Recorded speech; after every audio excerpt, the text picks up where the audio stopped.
8 or 10?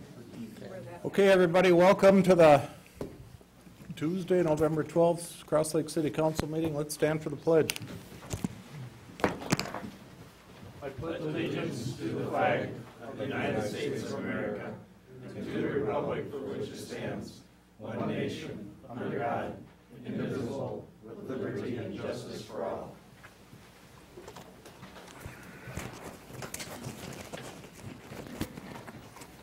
Okay, first we need a motion to approve the additions to the agenda. So move. Second. Got a motion and a second. All in favor? Aye. Motion carries.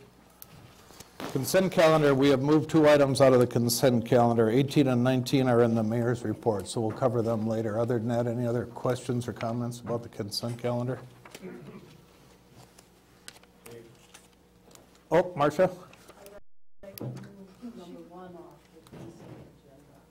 Can she come up to the front, Dave, and speak into the microphone?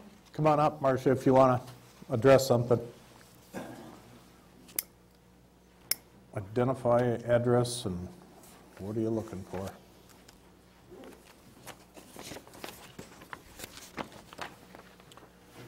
Marcia Seibert-Volz, 37668 Mole Beach Trail, Cross Lake, Minnesota. I'd like to pull I have a problem with the minutes that are presented to the City Council under public forum. It says Jerome Volz accused Mike Lioness of misleading the council. We'll just move it off right now, Marcia. What? We'll move it off, and then when we're done with the regular consent agenda. Oh, I thought he wanted me to address what I Yeah, thought my problem I know it was. sounded that way, but you want it that way? No, I don't care. Is that? Oh, I don't care. Go ahead then. Take care of it now, and Yeah. Mike, any problem with that? I can go sit down, too. Well, let's take care of it. Let's get it done. Okay. Anyway, there wasn't any accusations at all under public forum last month. It was a matter of statement of fact, and actually the statement was that the council and the public were misinformed. So this is a permanent public record, and it slants the whole idea, and I would request that the city council would say that he stated that Mike Lioness misinformed the council, not accused Mike Lioness of... I did not misinform the Yeah, council. I don't know that. I'm telling you that that's what the statement was. If you want to record you can't record on personal feelings, you've got to record on fact. And it was, I watched the video to make sure it was misinformed, and it was misinformed. And he wasn't accusing anybody of anything. He was stating the fact that Mike Lioness misinformed the council about the insurance dollar amount. How do you There was guys no want to handle that? accusations. I'd like to clarify Please. the question I answered. I was asked what the impact to was the family, and my response was the impact to the family's share of the premium. It was... But I'm not going to debate this right now. Okay, I'm just telling you that Jerry had made the statement that the council was misinformed. He did not accuse, he did not say mislead. Brad, how should we handle that? Well, I think by definition it is an accusation if someone alleges a fact that's incorrect. But I don't know those facts to be true or untrue. I mean, it's up to the council to decide. I think you do need to go back to, if you want to bother to amend the minutes, to figure out what was said and not said, if you want to, how you want to label it. I don't have a memory of that conversation to have not that it matters to me anyway, it's up to the council. So when do we do that? Do we try to do that right now, or do we? The vote would be to take it off the consent, is all we do for now, but since she's up, it's fine to hear why she wanted it pulled. But then you can choose to address the correction or not, but if you're going to correct it, I think you got to go back and remember what was said and unsaid, because I don't have a memory of that. I vaguely remember the conversation, but not enough to have an opinion. I don't know if you do either. Yeah, I think you'd have to watch the video, which... So would we do that at a later time? Or do we shut her down and do it right now? And get past it. I don't know. Well, you can definitely, on this council minute, that was last month's meeting. Right. You can definitely just acknowledge that someone believes that we mischaracterized it and make that part of the minutes this month. So at least that objection, which I'm not saying is invalid or valid, by the way, I don't remember enough that, and again, my opinion doesn't matter anyway. But that would be one way of just documenting. I think your worry is she believes it was documented wrong. Exactly. So without rehashing that again, you could simply, on the record, take it off the consent and at least acknowledge that she spoke and that you acknowledge in that her contention or objection to the minutes as written without necessarily rewriting them, or am I making sense there? Okay. If you Or go- you can, or you can I rehash think it. that could be done by a couple of us sitting down, listening to the thing, Yeah. and writing down exactly what was said. I have it on tape. My report is a memo from the Personnel Committee, which consists of Councilmember Hecox, Mayor Nevin, myself, and Chief Lee. Back in August, we reviewed the health insurance renewal, which happens every year. And it was the unanimous recommendation of the Personnel Committee to renew the city's health insurance contract through Resource Training and Solutions, Blue Cross Blue Shield, for calendar 2020.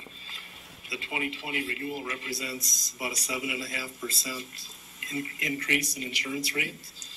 Deductibles and related coverages remain essentially the same.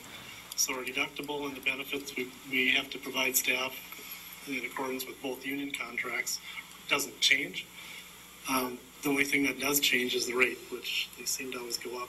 Last year, our renewal was a minimum rate adjustment of 5%. This year, it's 7.5%. When we had our insurance agent come in to present this to us at that meeting, his recommendation is that we follow this too and renew it at this time. And it comes to about $30 a month for a family policy. So what we're looking for is It never goes down, does it? no. I think mine this past year went up about So is that $30 a month? 27%. So $30 is cheap. I move we approve it. Okay, I've got a motion to approve. A second. Second. All in favor? Aye. Motion carries. Okay, that's all I have. I don't know if everyone heard when, So is that $30 represent the 7 or 9% increase, or? On the family policy, the $30 represents the increase in the employee's contribution on a family policy. And that's $30. that isn't what you said, though. You said that represented the family increase, and then Aaron said his went up about 20% and $30 is cheap. And then he made a motion to approve it. So Aaron at least had the impression that it was, the family coverage was going up $30. Now,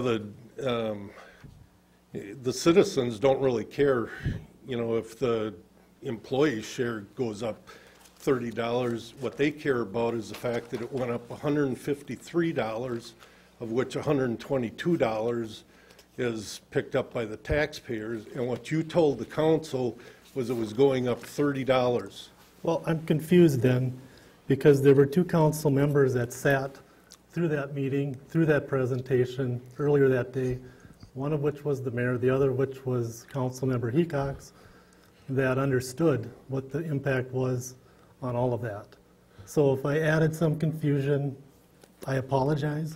It was not my intent. If you would like to see the impact for everybody, be happy to sit down with any of you and take a look at that. I'm a little disappointed that when people have questions, they don't feel they can come in and talk about it. Well, One-on-one. the way they're treated in City Hall is a big reason why they don't come in and talk about it. Then let's address that. Yeah, let's definitely address that sometime, and let's not try to do it right now, but I would love to address that. All I'm Kind saying of is, on the put tape an end to here, this. what he said was it was going up $30 for family coverage. And that was very misleading to the public.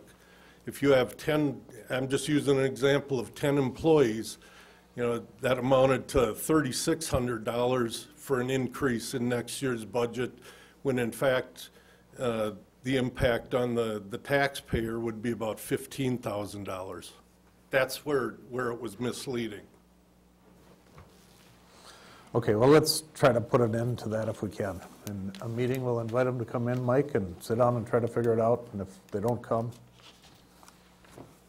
put it to sleep. But from a procedural standpoint, I can't remember, did we make a motion to pull it from the consent agenda? I don't even remember if we got that far. No. So let's do that. Well, or not do it, one of the two. I think we should do that and So is that a address it. motion? Okay, I'll make a motion, we pull it. I'll second the motion. Okay, we have a motion and a second, all in favor? Aye. Aye, motion carries. So now it's off the consent agenda, and we can talk about it a little bit further, procedural, how to handle it, when you talk about the other two things that were pulled from the agenda.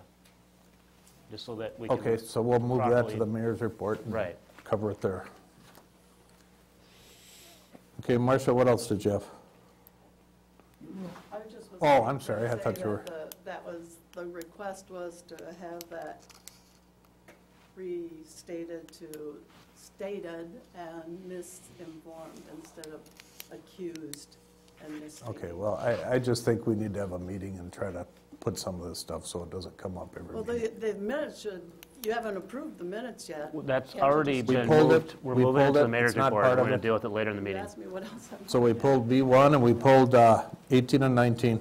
Other than that, we had a motion and a second, I think, to approve the consent. Other than that? Shar, did we? No. No, okay, do we need a motion?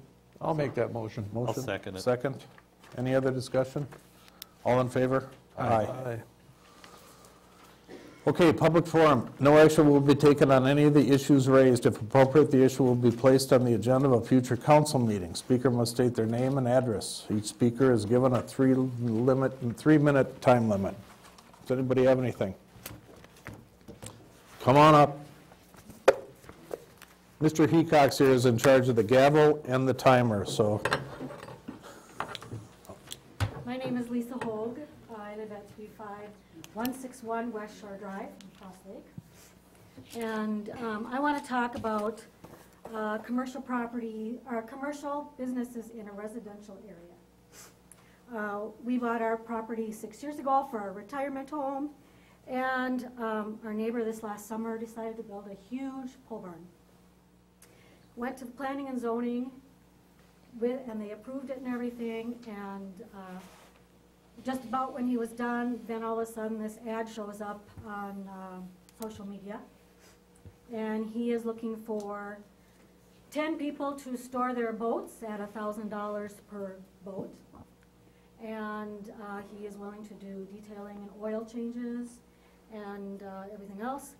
And so I went to the planning and zoning, and they said yes, he filled out a permit, and it's not their job to question the size of the building or the intent of the building, which, I mean, we have pole barns right next to our house, and they're not anywhere as big.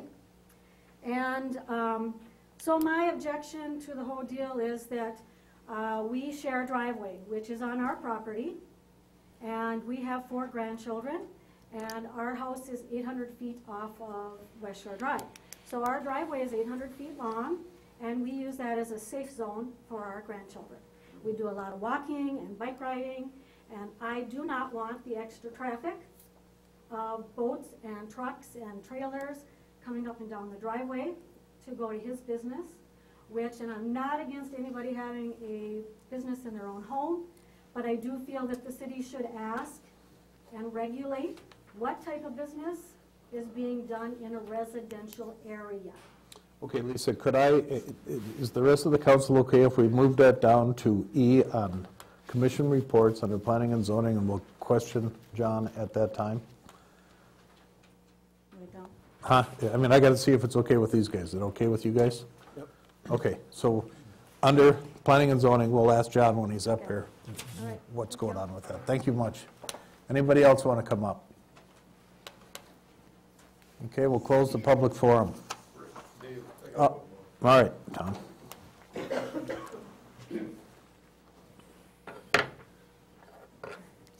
This may come up when you're talking about public forum anyway, but just as an example, I don't think people, you can wait a month to address the council, and then we have a little timer now that you're cut off after 3 minutes. Well, some issues are going to take longer than 3 minutes. That's just my opening for what Marcia's going to say. But as an example, 2 months ago, I stood up here and I suggested or requested, probably more of a suggestion, that the city look at issuing a request for proposal for legal services.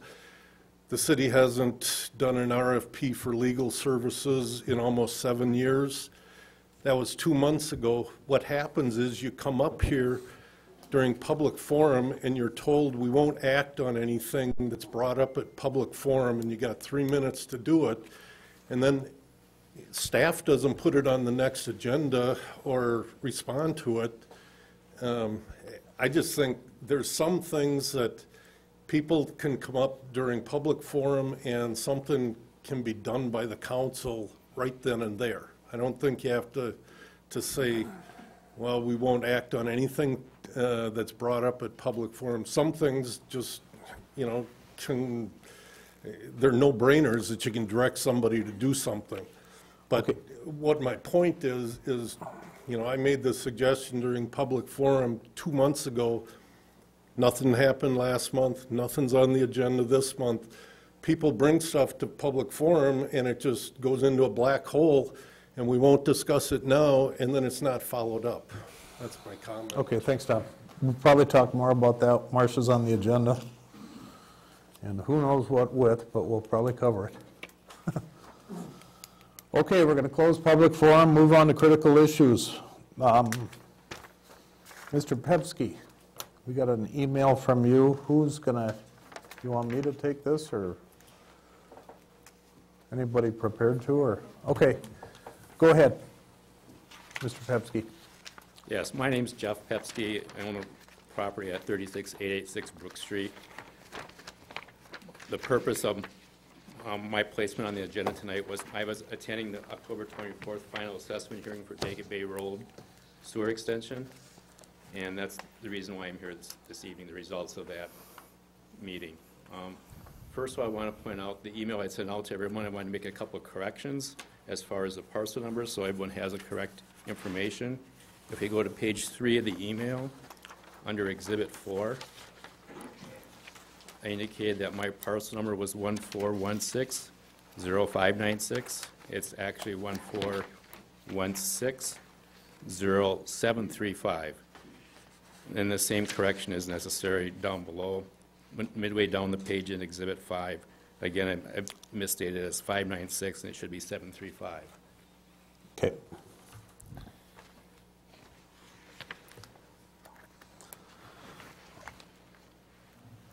Okay, so not that I want to cut you short on this, but because of what's going on Daggett Bay, you're asking to be removed until the next extension. Is that, is okay if I do that?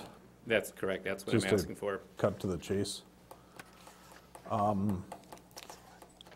think, I'm going to kind of go on a limb. The council, we're still working on the assessment policy. We're not moving forward. I'd like to just personally push the stall button on that and see what happens. Mike, any input on that, or any of you guys? Well, we've already had the preliminary on it, and as far as process goes, I mean, I think if you're going to say you're not going to assess one on the lake and assess the other for the sewer portion, you should be consistent and do both the same way. Right. But it's really council decision. Dave and I talked about it briefly. I would recommend that Dave Reese speak about it before you take any final action now. But I think it is time, you need to make a decision. I don't think you can put it off. Can I say something? Dale Erickson's property is the reason we delayed his is that the access would be better on the back, and your property extends just as far. Dale Erickson is which property? He's across the street and the one that you compared yours to. Is he the one on the north side of? Yes. Yep. Right. Okay. So the reason that we delayed his could apply to yours too. Exactly, because of the And location. I think that's what you're saying here. Exactly. Well, and I could do it for Dave, but what Dave and I talked about today, and Dave knows the facts and the engineering much better than I, but the legal, to your point, the legal principle is you can't simply pick and choose who's going to connect or what, how we defer. There has to be a rationale. And I don't have a map in front of me, and Dave could explain it better than me, but if the rationale is that we're stopping the pipe at a certain spot and the plan is in a year or two to extend it farther and it'd make more economic sense for the landowner, him in this case, to connect in 2 years, that would be identical rationale to Dale Erickson. I forgot the names. And that's Thank you. what yeah, right. So I that's looked at the one way of, drawings, that's yeah. what, you would need to make a finding on that, and I would recommend maybe having Dave look at the map with you and confirm that. Another idea Dave not recommended, threw out as an idea, is you could just extend the pipe a little farther. If it does make more sense to connect to farther north for him because of where his house is situated or so on, I've never been to his property, so I don't know that. He says it'd be very cheap to just extend the pipe a bit farther, and he can make the connection now, but at a better point for him. So those would be two different ways to address the concern raised. My concern is not entirely connecting to my particular property. It's connecting to my property at the same time you're connecting to the property across the street from me, and the property to the south of me connecting to the property across the street from him at the same time you're connecting to his property. You made some, at your prior meetings, you made some determinations that you're going to waive the requirement for them to be hooked up to the city sewer at some point in time or at this point in time and defer that decision, but you've not allowed me that same deferral. No, the point is you got to have a rationale. So let me just draw a map. I've got a map in here if you want to see a map. Well, I'll do one just for discussion purposes, but I provided you a map. I know. In fact, if you look at Exhibit 6. Let me finish, please. All right. So I don't know if this map is accurate, and that might be bad, but Daryl and a couple other people talked about they fronted on 2 streets. And they, we're doing this road now, and they said, well, you're going to do this road, the east-west road, in a year or two, and it makes more sense for me to connect on that road, was the argument made at that hearing. And so let's wait and do the connection at that point. You can do that exact same rationale for his, it's not the identical facts, but it's different, but you can still make the same rationale. It's a policy decision the council would have to make. Here he had the Dale Erickson example, 2 different roads and 2 different ways, which road is better to connect to his physical connection to his house.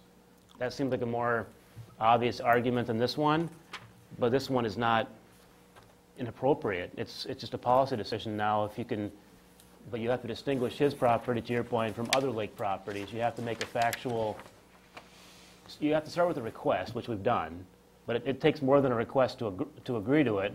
We need a rationale that says it makes more sense to do it at a different project than now, or extend the pipe to make it more accurate.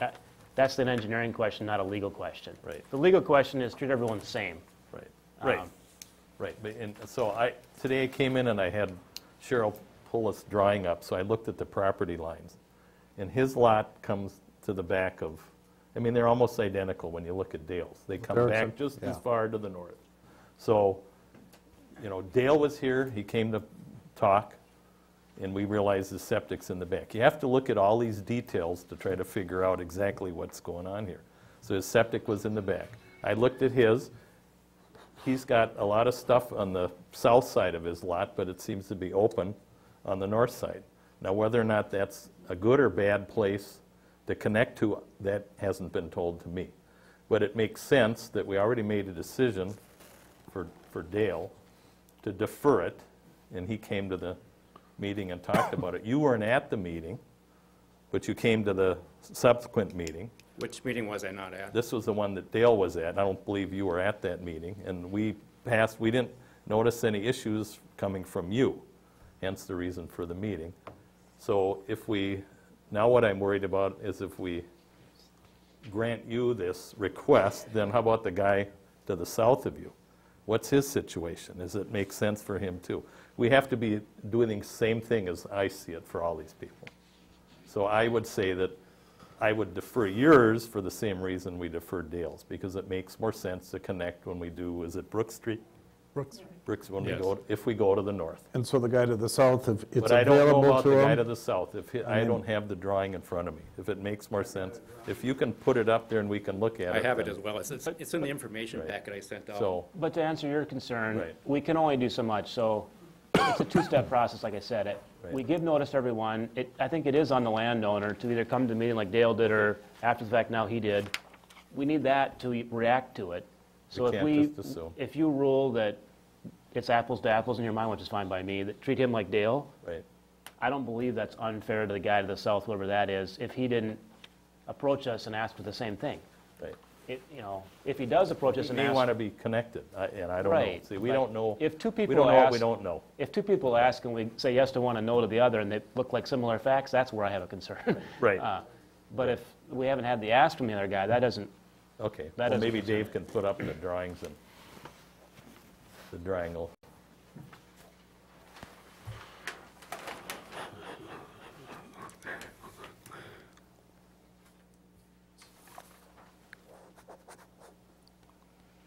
Okay, this has a little more detail than some of the other drawings. It shows the property line.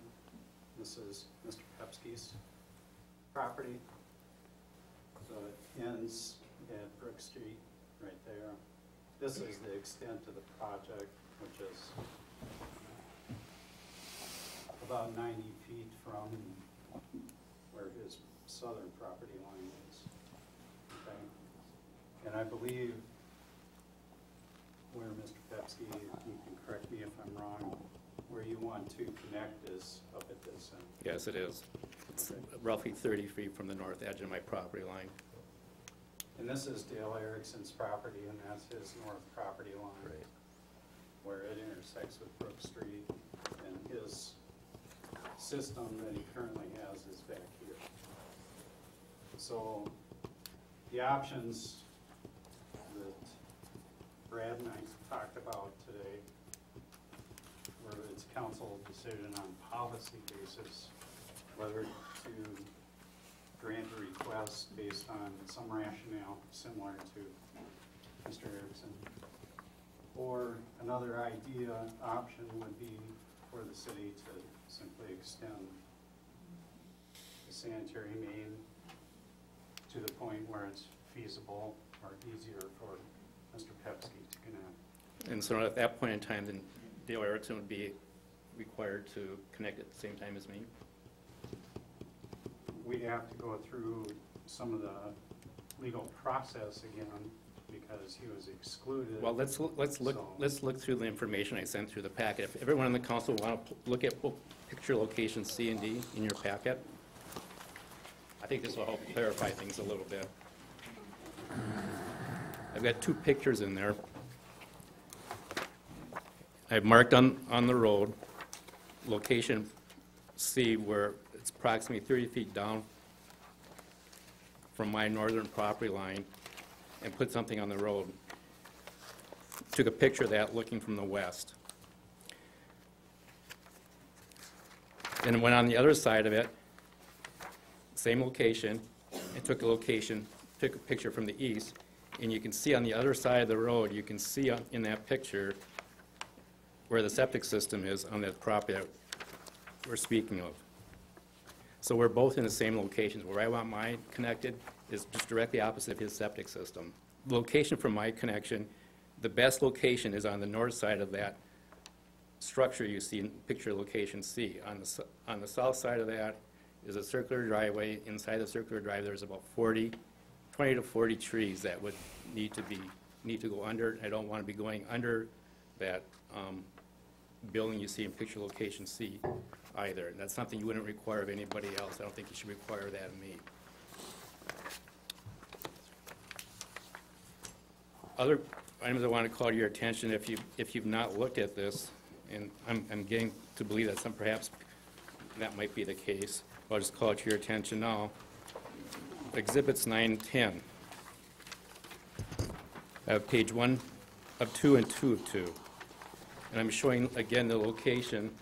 Those are the property lines of the property across the street from me in Exhibit 9, page 1 to 2.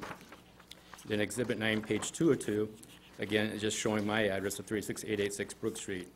So you can see again that my property, my buildings are directly across from the property across the street, and my septic system where I want to is behind the building, the most northern building that you see in Exhibit 9, page 2. So it makes most sense for that septic system, my septic system, to be joined to the property line on the north side of that northernmost building you see on page 2 of 2. So all I'm asking is to be treated the same way as this other party. If I'm going to be required to connect at this point in time, he needs to be required to connect at this point in time. If he's not required to be connected at this point in time, then neither should I be. An arbitrary decision was made. I had brought this to the attention of certain city personnel long before you had the September, the first meeting I think you had, which I was unable to attend, was back on September 9th. And I brought it to attention of some city people, I won't name now, but it's in the packet information. So a number of people were aware of my concerns. And one of my concerns that I raised in that email on September 2nd was the proposed location of the city's sewer connection, taking into consideration the circular driveway and about 20 trees within that area, and location of the existing septic tanks. I believe the north side of the guest cabin adjacent to Brook Street may be the best location. So that was pointed out to people at that point in time. I don't know if that information was ever brought to the attention of the city council and shared with you. I was not able to be at that meeting. I was out of town, actually out of state. You had another hearing, or another meeting, a preliminary assessment hearing. Or actually, it was a meeting on September 14th, which was a special city council meeting, and I was not aware of that meeting. I was back in town. I don't know what type of public notice goes out on those special meetings. I wasn't aware of it. People in the city administration were aware that I had some interest in what was going on with this, but again, I was not informed of this special meeting, so I was not able to attend. It was at that meeting that this decision was made, and the minutes reflect that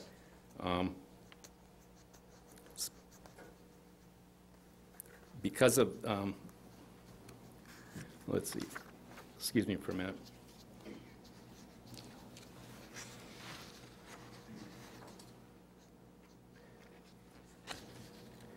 So the minutes at that September 14th meeting reflect that Darrell Hanka owns property at 13959 Daggett Bay Road and stated that his property currently has no well or septic, and that's the other property I was talking about that's on the south side of Brook Street. But it would make sense for the connection to come off of Brook Street if they were added. Again, the minutes don't reflect any comments regarding my parcel that I own at 36886 Brook Street, even though I requested that certain items on my behalf be raised with the city council. And that was at the prior meeting and wasn't raised at this meeting as well. And then a motion was made and seconded at that September 14th special city council meeting to direct WSN to proceed with sanitary sewer connection on Daggett Bay Road to the intersection of Brook Street, and to recommend that parcels 141600602, 141600596, and 141600654 be allowed to hook up when the sewer is extended to Norway Trail and Brook Street. So at that point in time, the minutes also further reflect that Attorney Person suggested that Public Works Commission discuss the issue and amend the assessment policy to allow for such circumstances. So an arbitrary decision was made at that point in time to not follow standard policy.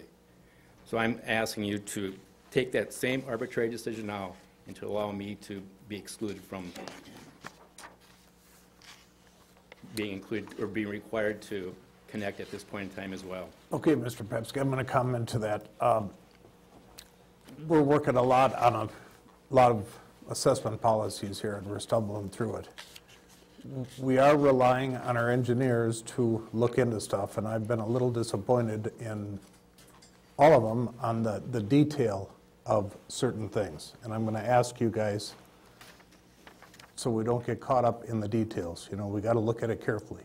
These are people we're dealing with and their pocketbooks and all that kind of stuff.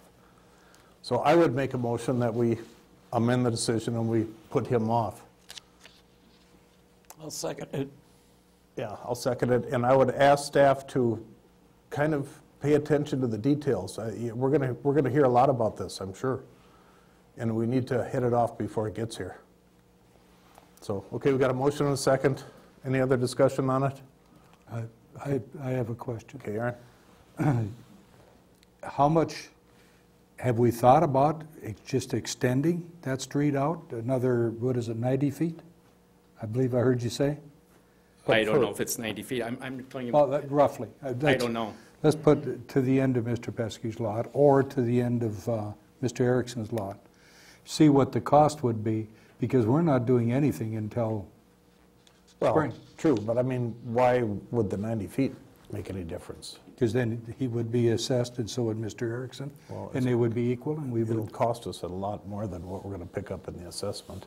I mean, I've got a real interest to pick up some sewer on the lake and to collect that. So that would be the benefit, but it's not going to be we're not going to get ahead doing that. If I may, at that same point in time, you're still treating then myself different than you're treating the parties south of me. You're requiring the party south of me on the lake to be required hooked up to city sewer and water, but you're not requiring the property across the street from him, whereas his septic system, and if you look at, again, the maps I have in here, showing that his property, even though he's not contesting this, He doesn't have you're a treating those septic. two properties differently. To the south, he doesn't have a septic. He doesn't have sewer on his property. Which one? The one to the south of your neighbor across the street. But he's still required to hook up to, is my understanding. Well, Hook there's up nothing to front. hook up. There's nothing there. There's Well, nothing to he's hook gonna up. be, he's going to be assessed with it. He's going to get the assessment. That's what it all comes down to, is Yeah, right. is the right. assessment. So he should be assessed for it at the same point in time as everybody else does. Okay, well, we got a motion. Let's follow that through. We got to do some work on it. I think we're going to relieve your burden right now. I mean, we're going to take care of that, and we're going to try to look into this, huh? I first would like to see an estimate of what it's going to cost to run it up the street, 50 feet or 100 feet, or how far it is. Okay, well, You know, in my prior discussions I've had here, I've always said that Brook Street shouldn't be done on a piecemeal basis. If you're going to connect Brook Street, do all of Brook Street at once, and I would be happy to be connected at that point in time. But I don't feel the city will be connecting Brook Street in its entirety, and that's because of the topography of the land. You get on the north side of my lot, and there's a big dip in the road. You get on the south side of the lot to my south, and there's a big dip in the road. That's going to require some lift stations, and I don't think the city's going to be willing to spend the kind of money to put in sewer line all the way down, up and down Brook Street for the few people that are on there. so I Again, I think, think you're singling out certain individuals on Brook Street and not treating everybody the same. I just, you know, we're moving ahead with looking into Norway Trail and going down and doing the whole thing. I don't know why we'd have to push this through and force the issue with it. Why don't we wait and just see what happens with the rest of them? No, we Come can up with do a that. plan. I mean, I'm fine with it, but I mean, I think there is a second part to that, and I think we need to make sure we keep that in mind. You do before have we- to stop every project somewhere, so wherever you stop it, it's not arbitrary, it's just you can't do the whole city at one time. Right. So you gotta Right. pick a Yeah, spot and go absolutely. with it. I mean, it doesn't matter what street, it doesn't matter what street you're on, wherever you go, you're gonna have to stop it, because we can't afford to do all of Cross Lake in one summer. Well, afford and timing and 10 other reasons why. So it's gonna be arbitrary, but that's nothing wrong with that, that's just how sewer extensions work. Brook Street is about 5 blocks long in its entirety, if that.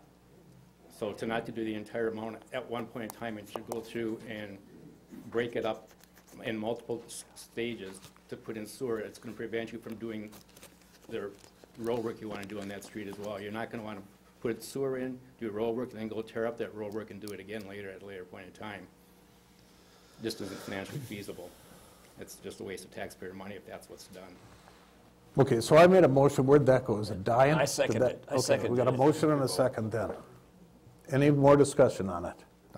Okay, all in favor? Aye. Opposed? Aye. Okay, we got 1 opposed, 4 in favor. Motion carries. Thank you. Yep.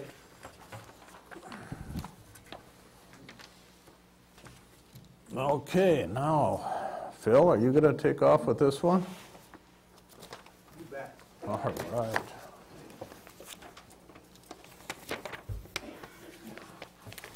Mr. Mayor, members of the council, with your With respect, can I ask a question to the audience? Absolutely. How many are here for the CASA 66 sanitary sewer extension? Good, welcome. At our last meeting on October 25th, we met to discuss the feasibility report that we prepared for the CASA 66 sanitary sewer extension. Purpose of that meeting was for us to take comments from the council on the feasibility report we prepared. And the idea then was also that we would, with your acceptance or receipt of that preliminary, or of that feasibility report, that we would get an improvement hearing scheduled so that we could invite the public, those impacted by the project, to come and hear what the project was about, get accurate information, and talk about what the city was looking at to assess. So just to remind you from the feasibility report, this is where the project is at. This is where it started back in 2018 with a preliminary report about extending sanitary sewer from City Hall, where it is today, to the Moonlight commercial area. We laid out a few options, and we selected one that made the most sense to the city, considering all factors. Then it sat for a while. Actually, we were hired to do the topographic survey. We did that last fall. And then it sat as the city addressed how to pay for the project and how to work through an assessment policy that the city hadn't had for sanitary sewer improvements. And that work, I think, came to a culmination in about July of this year, or maybe slightly before that. Then we were retained to do the feasibility study. The city, by resolution, ordered us to do the feasibility study for extending sanitary sewer to the Moonlight commercial area. We completed that work at the end of September, and then we thought originally on this project schedule on in October 15th, we would be talking about the feasibility report and maybe scheduling an improvement hearing, with the idea of an improvement hearing coming later in the fall. And that would keep us on a time frame that if the city wanted to go forward with this improvement, we would bid it during the most competitive bidding times, which we think is in the February to March part of this year, and then build it during the typical construction season in Minnesota, which is June through September. At the last meeting, the council tabled the discussion, and I had it in front of me, but requested that we come back to the council with changes based on your direction. And so what I'm back here now then is to talk about those changes. And I think you've been provided the changes to the mock assessment that was provided in the feasibility report. Just to remind the council, what you directed us to do was to keep the residential assessments in the mock assessment the same. And just to remind everybody that we had an opinion of benefit done on properties within the project scope. The range of opinion of market benefit on lake lot residential was anywhere from $5,000 to $10,000 per home site. We had stuck on $7,500 per home site if you were on an on-lake residential lot. Off-lake was anywhere from $4,000 to $9,000 as a sanitary sewer opinion of benefit. And we stuck right in the middle at $6,500. So one of the changes we made, or we didn't make to this, it was consistent, was the residential lot stayed the same. Then there was a lot of questions about the limited commercial, or the commercial aspect. How do we apply commercial? We were requested that we should start looking at making some type of accommodations for larger commercial lots, that maybe they should be on the lower end of the opinion of benefit. If you recall, the opinion of benefit for commercial was between 20 cents per square foot and 50 cents per square foot as a sanitary sewer opinion of benefit. So what we did is we said any lot that was less than 2 acres in size was applied at the mid-range of 35 cents a square foot. Lots greater than 2 acres, so that would be the larger commercial lots, were put at the low end per the appraiser's recommendation of 20 cents per square foot. And then we kept the lots in the commercial that were considered high water users at the 50 cents per square foot, which was, again, what the appraiser had recommended as a benefit or way to look at benefit. And then you also asked that we include connection costs, or some people call them sewer access charges, but these are the connection fees, so that you had a full view of not only what the assessment is, because the assessment, again, is for the pipe that we're considering installing in CASA 66.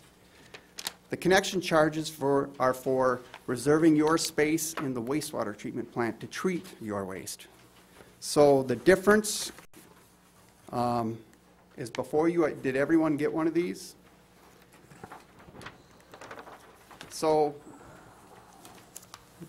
we're back before you now to answer questions, I guess, and hopefully seeking your acceptance of a feasibility report so that we can schedule an improvement hearing and try and stay on a timeline to consider constructing this next year, or being in a position to take public input before we get too far down the road and we don't have an opportunity to advance this next year, even if you wanted to.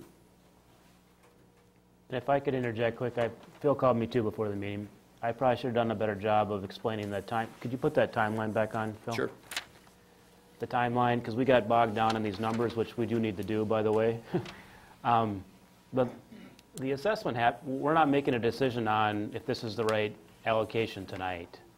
But it's kind of chicken the egg. To know a project is feasible, it is good. You're doing better homework than most councils do to make sure it's going to work in the end. A project's not feasible if the assessments are so crazy high, you don't believe it's going to be palatable to both you and the homeowners. So it is good to go through those mechanics to see it, yes, this is doable. But based on that timeline, what Phil's saying is we got to keep moving on the timeline if we're going to do this project next year. The assessment hearing, where you have to make a final decision on this is just a mock, so you can keep talking about this all winter if you wanted to. Mm-hmm. That happens after, at the bottom there, after construction typically. And we'd get it done, and so it could be certified to the county by November of next year. So what I guess Phil and me both would be, if the council, I don't know if this is true, but if the council knows you want to do this project, you should authorize him to keep working on plans so we're ready to go. That doesn't mean you fully agree with the green and orange columns right now, but you can keep hashing that out over the winter. Again, it still was a worthwhile exercise to see it on the front end, but am I making sense? You don't have to, yeah. There's one thing, though. It was recommended to this council that we hire Nagel Appraisals to come and do appraisals so that the benefit to doing that is that it will hold up in court, is what I've been told, because we've got a real appraiser doing an appraisal telling us it's a benefit to the property owners. That's all true. Okay? So we get to that point. I'm not sure, I mean, I know what I'm sure of, but I'm not sure that the council agrees with that appraisal. So we went through the exercise, we paid them, we hired them, they did it. Now they're coming back to us, and personally, myself, I'm saying, I don't agree with that, you know? What other options do we do, or where else can we go with it? So the point of that is because we agreed to have the appraisal done, I feel like it's kind of getting pushed back at me that you agreed to it, you said do it, so we're going to do it. I think we need to take a look at this. And I think we need to involve the people who are involved with it to take a look at it and think a little outside the box and come up with a way so that everybody can do it. I just know by the numbers that we're throwing out at some of these businesses and some of the people in town, we're going to put a real hardship on them to the point where we could have empty storefronts or whatever. And that's opposite of what the city is trying to do. We're trying to attract people here. We're trying to help them, work with them. And I think what we're putting on them is not doing that. So I am all for moving this along, having the drawings done, and getting it out for bids in January, February, or March. I'm all for it. But I think we need to involve the people, all the people, not only the people on the line, but we need to hear their input and come up with a good way to pay for it. Okay, so I'm going to go back to this, and I understand the city is probably new to the 429 process. And if you're not, then I apologize. There's no disrespect there. But the process is, the next step, the improvement hearing, is a public hearing. And that's where you actually give information to the public. They give you testimony. You as the council hear it. And you can further chew on it, You can talk about adjustments you want to make. One thing I will tell you is the opinion of benefit you have definitely sets a high end, and I don't think anyone here is saying go higher, but you would be foolish to try and assess more than what the appraiser has said is the high end of the benefit. As a council, you have the freedom, if you will, to make decisions about how you want to pay for this project. Now, they've said that the low end of the benefit is what it is for residential, based on his experience, his opinion, and what it is for commercial. You can choose to go lower than that. I'm not recommending you do that. I'm not saying don't do it. You have that ability to make that decision to even go lower. What you factor is all the information, and you keep in mind that you are going to do other projects in the future. You're going to make these same decisions again, and you're going to have to know that what you did in the past, you'll have to feel good about doing in the future, explain why you're not doing that in the future. So this, and I'm not trying to throw this back on the council or the city, but this is your assessment policy. And the great thing about your policy, at least in your procedure, you went out and got an opinion of benefit. Now, you may not agree with it, but you got an opinion of benefit ahead of time. And that's the basis from where we start, and that's the basis then from where you discuss until you get to a point where you feel either good about this or it doesn't happen. Okay, so the last preliminary assessment hearing that we had, which was a week or 2 weeks ago? No, we haven't had one yet. That's what I was trying to explain. We haven't, yeah. What did we do? You had a council meeting and talked about it. Oh, is that what it was? 429 Okay. is lots of steps. The assessment here, maybe you're just using the wrong word. The assessment hearing is at the very end where we actually adopt real numbers. Before you get to that, though, Phil's got 5 other dates there that all happen before we ever get to the number part. We just showed you this ahead of time, so you had a good, it was our first time with a new assessment policy. We wanted to see the numbers and see how it was going to look. But as long as you know this project makes sense and we're going to do it, I would recommend you authorize Phil to keep moving and pass the resolution. You've got almost a year to figure out the green column. You could cut it in half if you wanted to. Of course, that means the city's going to pay more. Right. Somebody's got to pay that dollar. The project cost isn't going to change. So you can change the allocation. But that assessment hearing is going to be next fall. You got all this time between now and then to keep talking to neighbors, work on the policy, get a second appraisal if you want to, whatever you want to do to become comfortable with the numbers. Mr. Mayor, I just want to emphasize go one ahead. thing. Under the 429 and what you have laid out here, so what you've hired us to do is the preliminary engineering, get to this feasibility report, facilitate an improvement hearing with the public so you could hear firsthand from people, we could answer questions, make sure all the accurate information is out there. The next step is final design, preparation of construction plans. We can't go to that point until after you have the improvement hearing, in my experience. You have the improvement hearing, then you can turn us loose on getting the plans together. And I'm selfishly pointing out, we could sit and you could have more council meetings, more workshops, and delay getting to this improvement hearing. And at some point, if you wanted to do construction next year, I can't deliver the plans in time. Okay, so what you want us to do is approve the November 5th?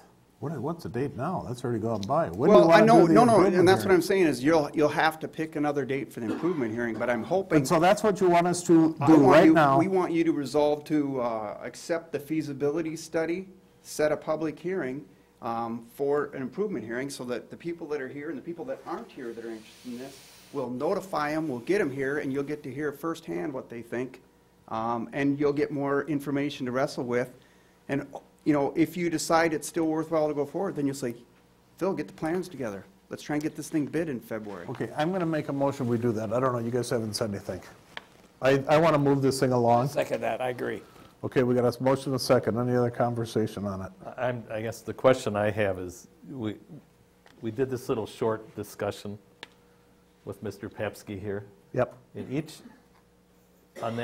each one of those residents had a specific issue. And I don't want that to happen again here, where we get knee-deep in this thing, and we got all this stuff flying that we didn't know about. And the only way I can get to that is go line by line on this thing. Somehow in the back of my mind, I think we're going a little too fast with this. Okay. And the question I'd ask those people that are here is, if this is delayed a year, is that an issue with you, any of you? No. To get this right? I mean, Some of you have heard that your systems are surfacing and failing. Can you get by a while? I appear you're looking at me when you say that. Well, just maybe one. I didn't want to identify you, but I don't have a report, the city doesn't have a report. Come on up. I just, you know. Well, I wish I could, but I can't. We're still learning, and so are you, so. Well, Rich is coming up. Let me just, the 429, what I was trying to explain is, if you pass tonight's meeting to order an improvement hearing, that does not mean that you've committed to assessment numbers. Good point. You've got a year to change that number. That's all I was trying to make a point of. Okay. Plus, even if you've spent more money, but if you authorize Phil to keep moving and get final plans and specs, you still got to bid the project. Right. And you could say no at that point and say, whoa, the bids came in higher or something else happened. So 429, unfortunately, is just, not unfortunately, but you get farther and farther to where you can't change your mind. But you can never get to making the project happen, is what Phil's worried about, if you don't make some decisions early on to keep it moving. Right. You've got all kinds of time to talk to neighbors and hear input, but let's get it going or you'll never get there. Right. That's all I was trying to make sure. So whether it happens next year or the year after, Well, you the could plan. the drawings could be used 2 years from now. Right. Correct. No big deal. Construction could be more the 2021. year after, could be less the year If after. I you don't know what the if you market get is. that far, and then you still have to authorize the bidding process, and once you authorize the bids, you don't have to accept one. So Right. you've got all kinds of spots to Well, stop. I'm just to try to follow up with what you said. Our city is tiny, and I don't think we can do a sewer project every year for the next 10 years. We just don't have enough money, and we don't have enough manpower to stay on top of what's going on here. So, you know, we've already got one that we've delayed from this fall to next year. And what I wanted to hear is if most of these people, residents, have no issues with their septic system. That's kind of what I wanted to hear, and the only way to hear it, not all of them are here.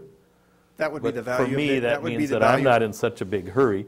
That would be the value of the improvement hearing. Right. Because then you're notifying people, you're giving them a time, they can come, you And can that ask gives that us more question. time to make this decision, right? But we don't have to decide on delaying it Can I answer your right question? now. just But so if I you would, can yeah, if you would, understand? because it's, I've stood at this podium and said this same statement before, but I will say it again. We, in the fall of 18, we invested some money in, we had septic check come out and put some equipment into our septic system to make it, to improve it, make it work better, to, you know, knowing that we were going to have to get by for some time.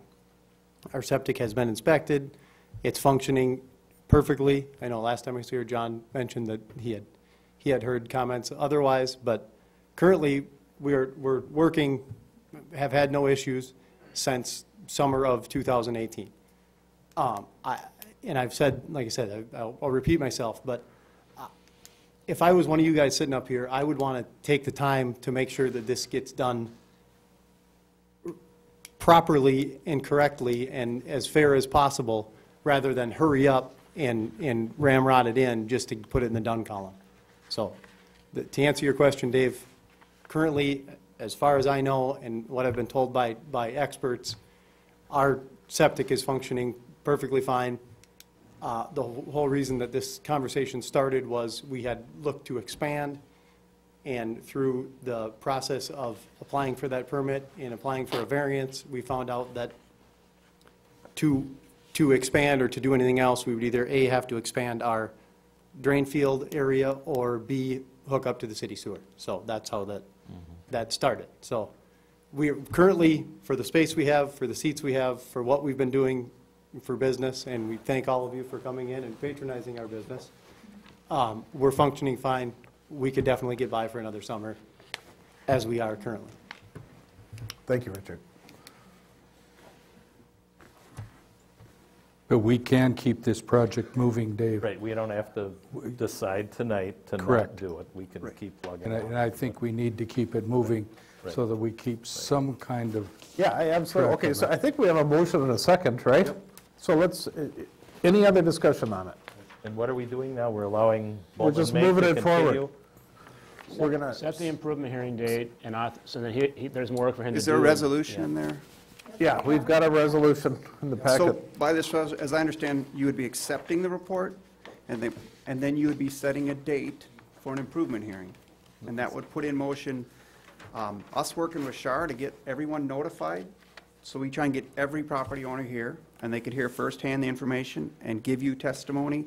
And at that point, you can decide, let's get plans together, let's keep this moving, or you might say at that point, let's wait a year. So let me back up again, I'm stupid. Is this part of the report that I have to accept? I would put that amended. Because I'm not going to accept this part. Well, it's a mock assessment. We're not accepting it in its finality, we're just as. You're receiving the feasibility report. We're tangling words up Let here. me clarify that. Right. Okay, and that's why he's carefully saying mock on there. Right. As part of the feasibility study, you do need to present some numbers, possible assessment numbers, but again, they're not final by any means. You can change the policy, you can change the percentages. We don't have actual construction, it's based on estimates. He hasn't even finished design yet. Then we got to bid it. The number's going to change numerous times for numerous, so this is not, you're not committing to anything right now. Right, but these That's just an numbers, example. won't change. Yes, of course they will. Oh, All of they them will. No, these numbers won't change based upon any estimate you get to install this. These are the benefits that we're going to charge the Unless residents. you make a decision as a final assessment, you may decide to change that number. Okay, I understand your point. The it. benefit analysis won't change, but Right. you Right. can decide to do on the high end, the low end, the middle end, Correct. 80% of low end, half of low end.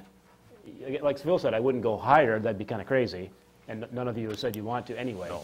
But that's my point. Those numbers will change based on your final I just want to choice. make sure that people understand that I don't think these numbers are numbers I would accept myself tonight. I don't know about the other four of you, but. Yeah, we're you know, not agreeing to these numbers.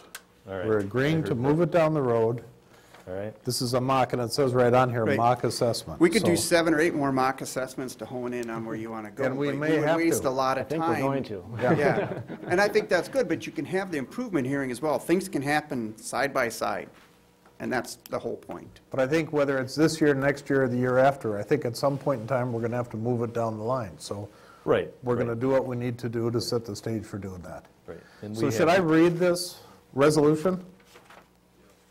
But we need to. I can put it on the screen. Pick a date. Get a date. Yeah, you can put it on the screen. We need to accept the report, yes? It's all one resolution. Right, okay. Yeah.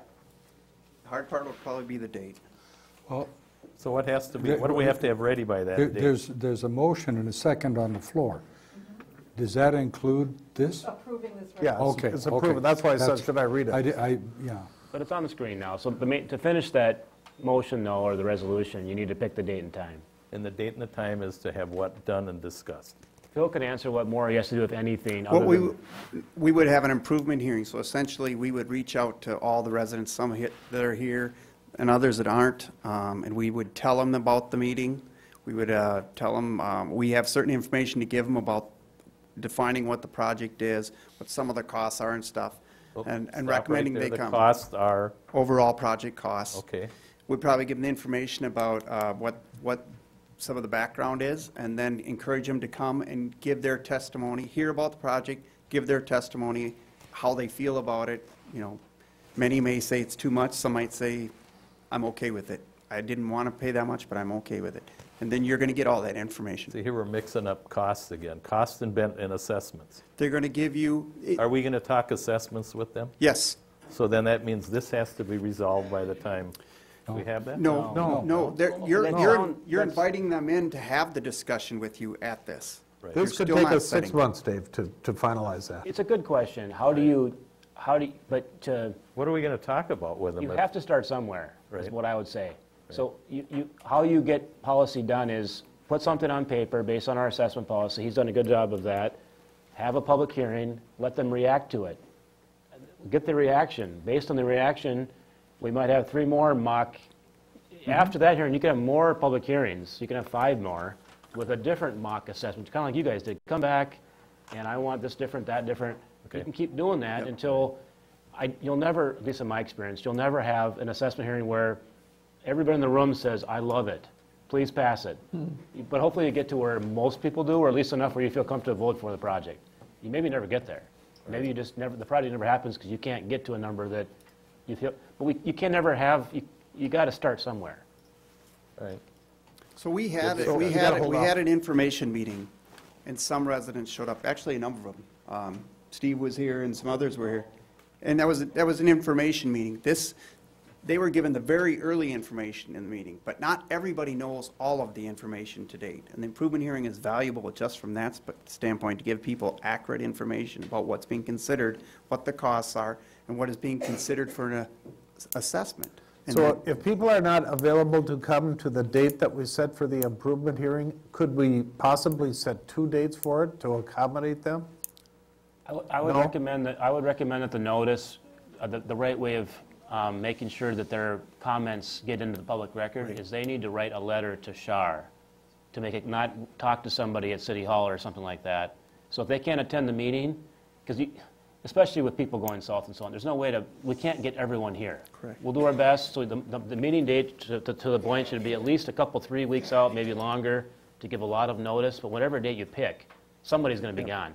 So then the notice itself should say, hey, if you can't make it, please give written comments to Shar, and she'll put it in the packet, and it'll be right part of the things you get when you go to the public hearing. That's the best way to address that. I've encouraged some people, and I don't know all of them, but I've encouraged some people to get on the email list too, so that they're notified of special meetings. And that's what you have to do, is to know when the special meetings are. Well, we will actually send a letter to every each one of these property owners. That's what's required with this. And it will have information. But I would like them to be involved on the interim too, as much as they can be, because policies are set in the back rooms, and I don't want that to be the case with this thing. You know, we got to keep them involved. So that's my feeling on it. What date are we talking about? How far out do we need to go? What is it, the 12th today? I haven't got it. I would like you to do it before Christmas, early December if possible. So should we shoot for a Friday or a Monday, which might accommodate some of the residents on a weekend? If you feel that's valuable to getting people here, I mean, that's How about our goal, Friday is the to get 13th? everyone here if possible. I mean, I would recommend that if we could do it on a Friday or a Monday. So we'd include the weekend people, you know. And I don't Friday care. the 13th. Sure. It's a month from now. What is? Friday the 13th We're of not December. going to do it Friday the 13th. What is this for? You could do it Friday the 6th as well. I mean, I like the idea of a Friday. It does allow some people to get there. Yep. So Friday the 6th, I mean, I'm okay. What do you guys? Afternoon? Sure. Early afternoon? You have more publication limits than, getting it out than I do, so. I may not be available the 6th. I am available the 13th. I'm available either one. Yeah, I'll make it happen whenever, so. How about the 13th then? I would do it the 13th then. It'd be nice to have all of you there. Yeah. Okay. Okay, December 13th, what time? It's Friday, Yes. Probably about 7 in the morning. So, 3 o'clock, 2 o'clock in the afternoon? Yes. Huh? 2 o'clock? Friday the 13th at 2 p.m. So that finalizes the motion? You still need to vote on it, but that finalizes Right, the but I motion. mean, so that's the motion. So we got a first and a second. Second. All in favor? Aye. Opposed? Motion carries. Now I would like to have you hang out for a second, because I'd like to open this up for a little bit of public comment moving forward. I'd like to hear from them. Give them an opportunity. And if you want to come up and say something, keep it kind of short and sweet, but come on up if you want to do it. Name and address. Lee Fisher, I live at 37133 County Road 66, right across the street.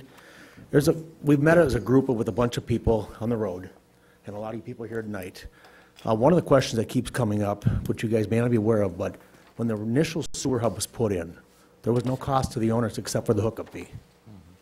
Now we're paying the whole assessment. Why can we think about that and do it the same as the way we did it the last time? Instead of us picking up the burden, the city picks it up like they did the last time when they did the initial hookup. That's one of them. The other one is, most of these systems on this road are brand new. Is there a time frame to hook up to the system? Just some questions that you guys, to plant the seed for you guys. And Mr. Fisher, those, you could write them down and give them to Shar, and they could be part of the next meeting. I mean, not that I don't want to hear about them now, but, Yep. I mean, that's all important information. And the costs on that sheet, I haven't seen that sheet with the cost yet, and I thank you for your concern with that too, because that means a lot to everybody on this road. There you go. And, you know, if we can get copies of that, that would be really helpful for all of us to see what we're dealing with. You can get one in the back room. Yep. Okay, all right. So at the next meeting, you're going to try to get it notified so people can show up and be at the meeting at the time? All right, thank you. Dave, do you want me to respond to any of this stuff? Well, I kind of want to give them an opportunity, you know. Should I clarify anything that's not quite Yeah, sure, accurate? if you think it's relevant, yeah, Okay. let's take them a few minutes here. Sure. So, I think there are a number of systems that are pretty new, but, you know, when we had this water quality committee that was talking about, should we have a sewer ordinance and should we have extend sanitary sewer? One of the people on there actually did research on available records for septic systems along CASA 66 in the project scope. And just to give accurate information as best we have it, there's about 44 parcels along here. Not every one of them can support a septic system. For instance, Moonlight Bay, actually, the restaurant has 2 parcels, and so the second northerly parcel is actually just their parking lot and their drain field. So, and then the church, Old Log Landing, has 2 parcels, or excuse me, Old Log Church has 2 parcels, but one of them's just the large parking lot. But How many of those are residential, Phil? I don't know. I think about Okay. 30, guessing. 27, I thought, but, okay. So what, you tried to trick me then? Well, no, I'm just verifying. What's going on here? So no, just to make sure it's accurate,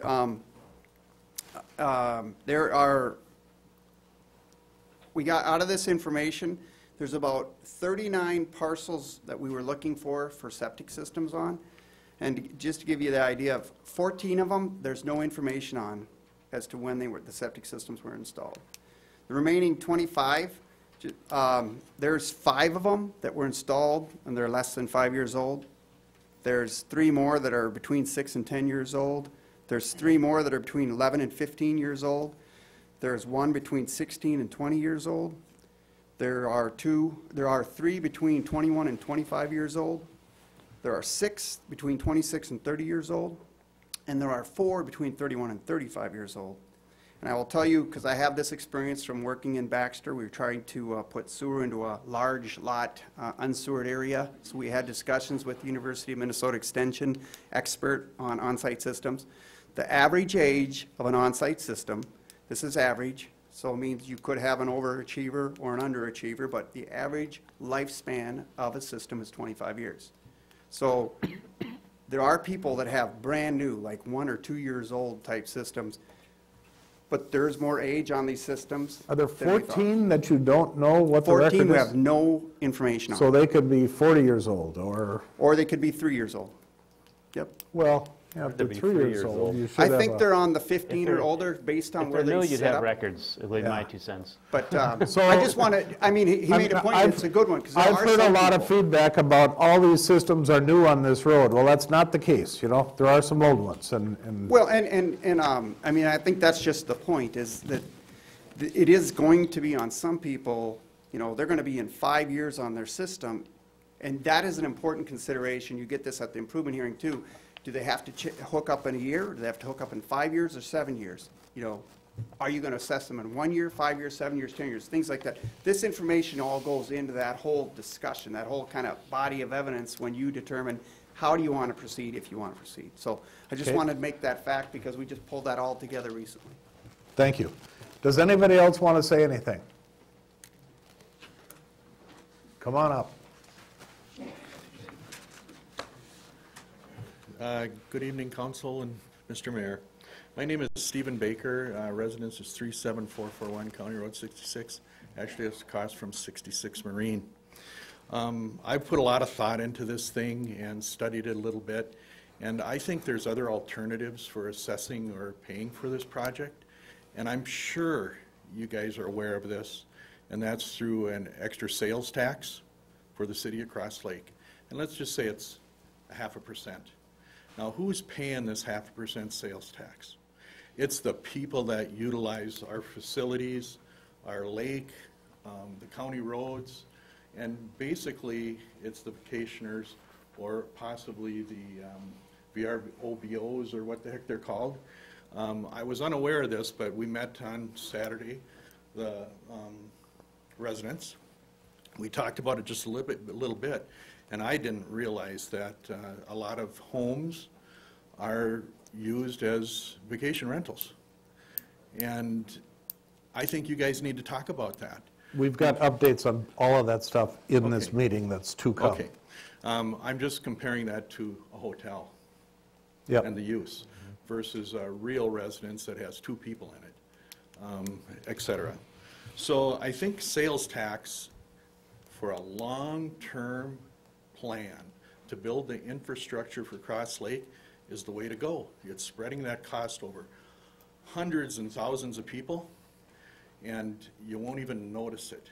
Now, another concern that I have when I went back into the archives and investigated the Cross Lake system when it was installed, you guys know more about this than me. It appears to me that it was installed with the idea that it was capable of handling 150,000 gallons a day. Now, It can. it can? Well, it also can a little bit better because of the tank, I think, that was just installed. Now, what I'm trying to say with that is that as we add these projects, which I know there's more in the plans long-term, there's going to be more of a strain on that system. So that system is going to have to be expanded. How are you going to pay for it? I know it's overflowing at a certain point, the old system, going into a tank and is being, how can I say this, absorbed or processed during the week when it's not busy here. That works for a short period of time, but if that system overflows and we don't improve it and grow it, it will flow into the Pine River and Pine Lake and everywhere else, the overflow. So I think this postponing this, thinking of all these options is the way to go, and not rush into it next summer. Well, just I to know put that you the to sales ease, we've tax- got a lot of committees that are working on all this stuff, so. Yep, I understand. I just want to make sure that I Okay. said my piece and that it's getting investigated, because there's, and I can't say 100, but there's a sizable amount of towns that have developed the 0.5% sales tax for this very thing. One that I noticed right away was Spicer. That's noticeable. I do know the process. You have to decide on the sales tax and have it turned in by January 15th, I think. What are you doing the next 2 months? Yeah. No, I'm just. Well, come on, what are you doing here? Well, it doesn't. I could utilize your time. Yeah, we're missing another member on that committee. Yeah, okay, I can do it. I don't have a problem. I'm just saying that it needs to be explored. And I know that those cities used it for these kind of projects, and it's worked. So that's my comment. Thanks, Steve. Okay. Yep, stay tuned, because you'll hear more about that as the meeting Tonight. goes on. You'll hear more tonight. Anybody else? Okay, oh, we got Something I one can more. add to it. I did a little same research that he had done. Just a couple quick notes I made, so I don't get up here and stumble and bumble like I normally do. And I think this applies not only to, you know, the County Road 66, but also to Daggett Bay, Brook Street, Norway Trail, all of these connections that we're talking about. Currently, any resident or business that's connected to the city sewer has not paid an assessment to the city. They did pay a hookup fee when the pipe came by, but they did not pay an assessment. This precedent was set by the Cross Lake City Council in, I believe it was the late 90s. Was it? I think it went in the ground in '02, but, you know, I mean, and Phil had stated earlier, what you do now sets the precedent for the future. Well, what they did back then sets precedent for what we're doing now. The main reason that we want to put this city sewer in, and it was stated in the documents originally submitted to the state in 1999, is the quality of the lake. So what we're doing to put the city sewer in is to protect the Whitefish Chain of Lakes, which I believe is our biggest asset as Cross Lake, as a community. mean, if you take that lake away, Cross Lake isn't what Cross Lake is. In my opinion, it seems unfair to the residents and the businesses that are now being asked to connect to the city sewer system to pay an assessment when the people who are currently connected to it got no assessment at all. The original city sewer system was partially paid for from some money that was generated from a stock sale from the phone company. I believe that $3 million was brought in from that sale. $1 million of that went toward the sewer project. $3 million was paid for by the general fund or out of the levy, and an additional $1 million bond was issued to cover the financing of the new connection fees that was for the city to cover those until the residents or the homeowners or businesses had covered their connection fee, you know, just like a term loan to cover that. One more point I got is if the city was to implement, I've heard people talk about a 0.5%. I know Walker did a 1% sales tax, and they've seen amazing results from it. At last October 14th meeting, we learned from, I can't remember his name now, but the gentleman from the University of Minnesota, who was rather interesting to listen to, by the way, said that a 0.5% would generate $249,000. If we did 1%, that would bring in $500,000 annually, and that can't go into the general fund. That has to be earmarked to, you know, future infrastructure or things that I think he used the term regionally beneficial projects. I took that to be, you know, bike paths, sidewalks, parks. Dave, you stated, could this be used for a sewer project? He said absolutely it could be. It also, many communities that have implemented these city taxes have used it towards city sewer, city water, things like that that benefit the whole city. The reason I want to bring this up is I think that this information hasn't been brought forward to the citizens of Cross Lake. I think there's a few people that knew, that had been around since, you know, the late 90s or the early 2000s, that know that this happened, and there was no assessment to the people that have it. You know, there's hotels that are hooked to it, there's businesses that are hooked to it, there's, you know, I mean, I look at it, and I know life's not fair, I tell my children that all the time, but, you know, if Riverside got free sewer, if Andy's got free sewer, if Zorba's got free sewer, if Holiday Gas Station got free sewer, if all of those residents along there got a free sewer pipe put through their road, why are the rest of us who are on the next phase, and the people on Daggett Bay, and the people on Brook Street, and the people on Norway, why are we getting assessed to pay for it when the reason that this sewer we want to put this in is for the quality of the lakes, the quality of our groundwater, to improve and continue what the great city of Cross Lake is. So I just wanted to get that information out, make sure that the public had it. Thank you for your time. Thank you, Richard. Okay, last call, big nobody else coming up, we're going to close that portion of it. Is anybody else? All right, we got to move on. We're going to be here all night. Okay, so I think that closes that, right?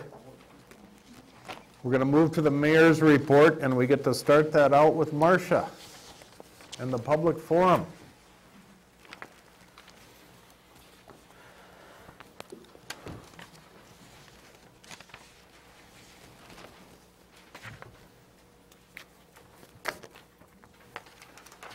Marcia Seibert Bolts, 37668 Mullen Beach Trail, Cross Lake. I asked to be put on the agenda to have the council discuss public forum. My understanding is that the council's been told not to comment or take action or anything in public forum. The council has the right to, or has the power to establish your meeting operating procedures and stuff. And it's really frustrating to come to public forum, make a comment, or, you know, bring something forward and have the council just sit here. You don't know if they heard you, there's no comments, there's nothing, there's not, we're not going to consider it. Yes, we'll consider it, but we're not going to take action on it tonight. We moved to put it on the agenda the next meeting. I guess I'm kind of frustrated. I've heard from other people that they're frustrated that there's never a comment. And I'd like the council to consider commenting, and actually, if you want to consider something, to take formal action and by motion, put it on the agenda for the next council meeting. Person, is that up to this council to change the policy of the public forum if we choose to do so? Well, for sure. I mean, you can have any policy you want. I mean, that policy is common. That doesn't make it right for you guys. But why the policy exists for other cities is normally decisions are better if they're more informed. And so normally you'd have some sort of packet where staff is giving you information that might be relevant to it, and you've had time to read it ahead of time. So when there's a public debate on it, you're more educated in the topic and make a better vote. But that doesn't mean, like, if there's something more simple, if you want to vote on it now with no staff comment or no pre-thought, you can change the policy. How do you guys feel about that? Is there a policy in place? All it says is that council's not going to take action on anything.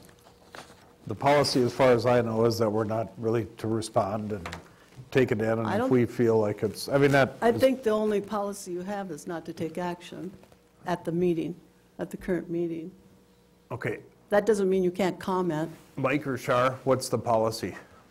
It's in the ordinance, I don't have it in front of me. I didn't know what this conversation was going to be, so I Okay. don't have that with me. Oh, well, that Sheet? attachment you sent me was only that. And like on your agenda, you have that too, where you put on there that there'll be no action taken. I'm just saying that the council should consider that they should be able to comment. How do you guys feel about it? If we have somebody up on public forum and it's a topic that we could contribute to and maybe resolve some little thing? I think it was something small, that where you pay for some flowers. I don't have a problem with that. But if it gets very involved to any degree, then I want more information. But I think where we do fail is we fail to direct it to be put on the agenda. Follow up with it, yeah. Yeah, and follow up. I think that's where, and I'll speak for myself only, that's where I fail with it. Gary, how do you feel about it? I think we should put it on the next agenda. To talk about public forum? No. Oh, whatever the topic is, put it on. Whatever the topic is, put it on the next meeting so that we have time to look at it, rather than just shoot John, up. how do you feel about it? Go along on that. The only thing I do think is that it's helpful to have staff time and other input before we start making decisions. Right. So I don't mind the idea of commenting. Maybe we could change our policy so we can at least comment on what is said, but in terms of making decisions, I certainly would like to see input from staff and due diligence over a month's time. Dave? Same thing, yeah. Same? Okay, and the only thing I would add to that is that we have all erred, I think, on not following through and putting it on the agenda and following through. I'm guilty of it, and I think as a body we are. So I'm understanding that you, the council, will and are able to comment on public forum. That's the way I understand it, but we're. And that if you need to think about it and investigate it, or have staff look into it, that you will move and take formal action to put it on the agenda. Table it and put it on the agenda for next meeting. Let's not table, we'll just put it on the agenda. Put it on. But I think we also need to see the ordinance. You said there was an ordinance, Shar? Yeah, there's a procedure in the ordinance. Yeah, and we need to look at that to make sure that we amend that, so otherwise we're not following. You know me, I'm not opposed to engaging anybody anytime about anything. So you just showed that. For me to be quiet. Thank you. All right, thank you.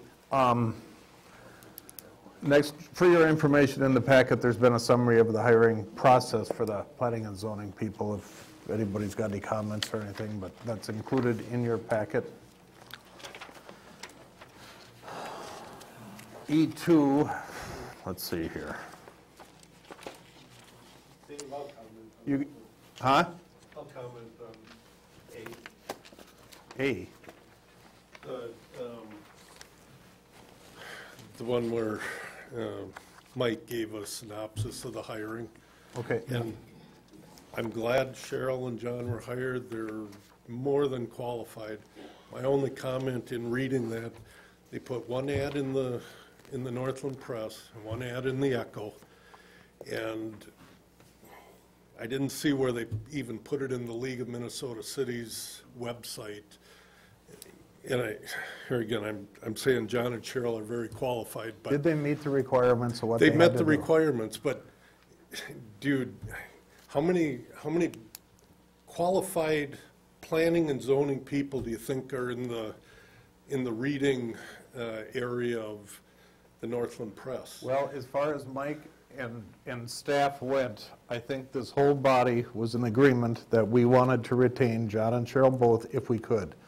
So as far as if they met the requirements and did what they had to do, I think that's all that we asked them to do, and it's actually all we wanted them to do. Okay. And I'm glad you hired who you hired. I'm just saying that in the future, I hope that you utilize the League of Minnesota Cities so it goes statewide, because there could be qualified people out there, just like, you know, my request for an RFP for the legal services. I hope that goes in the League of Cities website, because it gets out to more people. Yeah, no, it's well taken. I don't disagree with you. Thanks, Tom. Okay, who wants to do E2? The Crow Wing County is looking for $100 for their DWI project or something. And their drug court, So they're just looking for a donation? $100 for each court. For each court? Yes. And is That's that why it's- something that we're able to donate to? I mean, I thought donations we're using citizen money and we're not able to do that if we wanted to? They're not calling it a donation. Fiscal support. You got a comment on that, Brad? No. I mean, I can look into it more if you want me to, but no, I don't have a comment right now. Anybody have a feeling on that one way or another?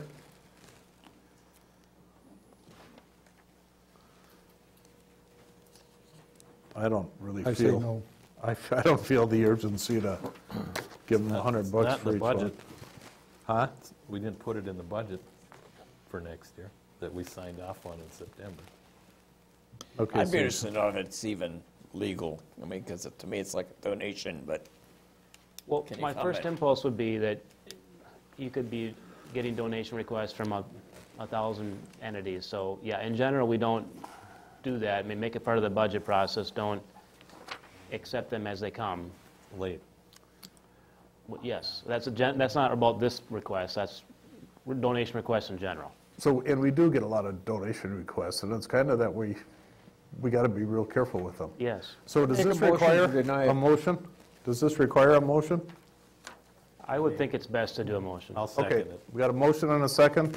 Discussion? All in favor? Aye. Aye. Motion carries. Aye. Sorry. Now we're going to accept donations. That's different. Yeah, now we're going to accept a donation from the Pell Foundation for $525 to cover Halloween party expenses. Okay, I we so need- move. Got a motion to accept that? I'll second it. Got a second? All in favor? Aye. Motion carries. Thank you. What do we got here next? 4. Number 4. Who's going to stick around this winter on the council? I am. You're going to be available all the meetings, John. January, February should be. Okay, Dave? I'll be here January, gone February, March. But we have an issue with January. Yep, Gary can only, well, you're leaving January 10th. 10th, so we were wondering if you could move the meeting to the 6th. Move it up a week, from the 13th to the 6th. Sure. If you guys, I don't see an issue with that. I'll be here. You're going to be January, here for February, all of them? March. January, February, March, I'll be here. Okay, so we move the January meeting up to the 6th, Yep. and then February, we still have 4 here? And March, we have 4 here? No. No? We have 3 here. Well, 3 is all we need, I guess, right? But we Well, we have a quorum, so we could have the meeting. In April, I'll be gone. but I'll be gone in here. April. I'll be here. I'll be here. Yeah, so we should be pretty good if we move that January meeting up. You should do a motion to move it, though. Okay, I'll make a motion, we adjust the January meeting to the 6th. Second. Got a second? All in favor? Aye. Okay, an update on City Hall and Police Department. I don't know if anybody's driven by. They've got the foundation completely done. The ground's getting real hard. Hopefully, they're going to get it backfilled the end of this week. They're putting the floor joists on. They're putting in regular pay requests, so that means we must be doing something over there. They put in for another pay request, but I think it's going well. If anybody's got any comments or questions about it, Mark? I just have one question. Mark Lindner, 16543 Pine Lure Drive, Cross Lake. When the council, or the committee that approved the building where it was going to be, I've seen where it's going now, and it's not where the committee approved it, so I just was curious why it was. It's a better spot, isn't it? What was the reasoning? I To just get it wondered- closer to the pond so that it would be more visual and a nicer yard. The only concern I have is there was a lot more parking before, and I'm concerned. No, there's that's not true. Not true. Are you sure? 'Cause Positive. All right. We didn't eliminate any parking. No. There's actually more parking behind it and on the side of it. Okay, so but there's parking behind it? There's plenty of, there's over 100 parking spots. Okay, I didn't know there was going to be parking behind it. All I knew is it moved closer to the road. Well, on the That's- side, I think there that's is some, but I think there's staff 100 parking behind. It public doesn't matter if there's parking parking, there's spots. parking, that's good. I Yeah. didn't know. I knew it was moved to the road and all the parking lots. That was actually probably, I would take the fault for that, but I did it just because to There's no place fault to it. be taken. I just was curious why it was moved. I never had heard anything. All right, thank you. I looked at the site today. I thought it was being maintained incredibly clean and organized, and that part looked good. Yep. No, if anybody anytime has got a question or something, give me a holler. Okay, who's on the VRBO committee that's going to? Approve that. Oh, I'm sorry, just a second. Oh, we have to approve the pay request, I suppose, huh? The payment. Okay. right. That's how it works. All right, we got a pay request for High Tech for $389,000. Do we have a motion to approve that? So move. Okay, we got a I'll motion. second it.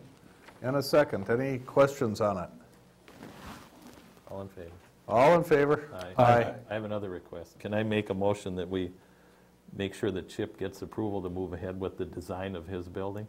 Yes. Well, I think so. I'll yeah. make that motion. I'll second Okay. that motion. We got a motion and a second on moving the fire hall remodel forward. All in favor? Aye. Aye. Opposed? Motion carries. Okay, good. Deanne? We got an update from the VRBO committee now.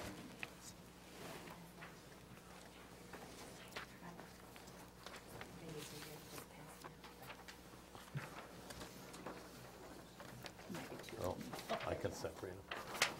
Thank you. Thank you. Okay, there's been a committee formed that's been looking into VRBOs and what can we do to legitimize them, I think is the best way to say it. We don't want to put them out of business. We just want to make them accountable for the operations that they're trying to do. So there's been a committee of about 8 people that's been working on it. You go ahead, you're going to probably cover all that. I'm Deanne Fearon, and I reside at 36015 Echo Drive in Cross Lake, and I am one of well, actually, I'm the chairman on the committee. And there's 8 of us, like Dave just said, and it consists of 3 homeowners, 4 short-term rental owners, and Mayor Nevin. We've been meeting since June, and we've had several meetings, and we've been very thorough. We've gone over septic issues, and plus there is a septic committee as well. But we have, as our committee, we've discussed just some of the issues that, that's out there for VRBOs. Septic, parking, noise, garbage, maintenance, the size of the groups that stay, and much more. What we did is we posted in the Northland Press and the Echo Journal several weeks in a row. We asked for feedback regarding the citizens' input. And we wanted the good, the bad, the ugly, everything. And we got a lot of feedback. And we also talked with a lot of people. And I personally, I went out and I met with a citizen at their home and that lives next to a VRBO. And I actually reached out to the person that owns the VRBO, and anyway, we've done a lot of homework. And we've taken a look and we've considered what other cities around Minnesota and in other states, what they're doing for their regulations and their ordinances as well. What we've concluded from all of our meetings, correspondence, all of our work we've done, and the citizen feedback, and we're not looking to stop the short-term rentals like what Dave just shared. We don't want to limit them, but rather we'd like to support them. Of course, as we all know, it helps our local economy, and the businesses depend on it. Even service companies, everybody depends on them. And overall, there are very, very few issues. But we would like to create a standard for them. And we also want to maintain the community and the lakes, and we all love them. And most short-term rental owners are doing the right thing. The county, on the county level, they're also taking a look at trying to implement something. And they want to come up with rules, guidelines. But we want to implement something and do something prior to the county. We really don't want it to be done, things handled on a county level. We want it to be done on a local level. We don't want to be governed by the county is what we prefer, if I'm saying that correctly. Yep, I think you are. And our committee wants to do this. And if you're wondering if there's an issue with trying to implement something while the county may potentially do so as well, here's what we found. That under Minnesota state law, cities have broader powers than counties. And cities, and maybe you can add something here too, Brad, I don't know, but if you have anything off the top of your head, but cities are more comprehensive in what they regulate in their boundaries. And based on our research, the ordinance that the city would adopt would succeed over the county. However, the city ordinance could adopt certain aspects of the county ordinance if they wish. And if the city law was more or less restrictive, it would preempt the county in these types of matters.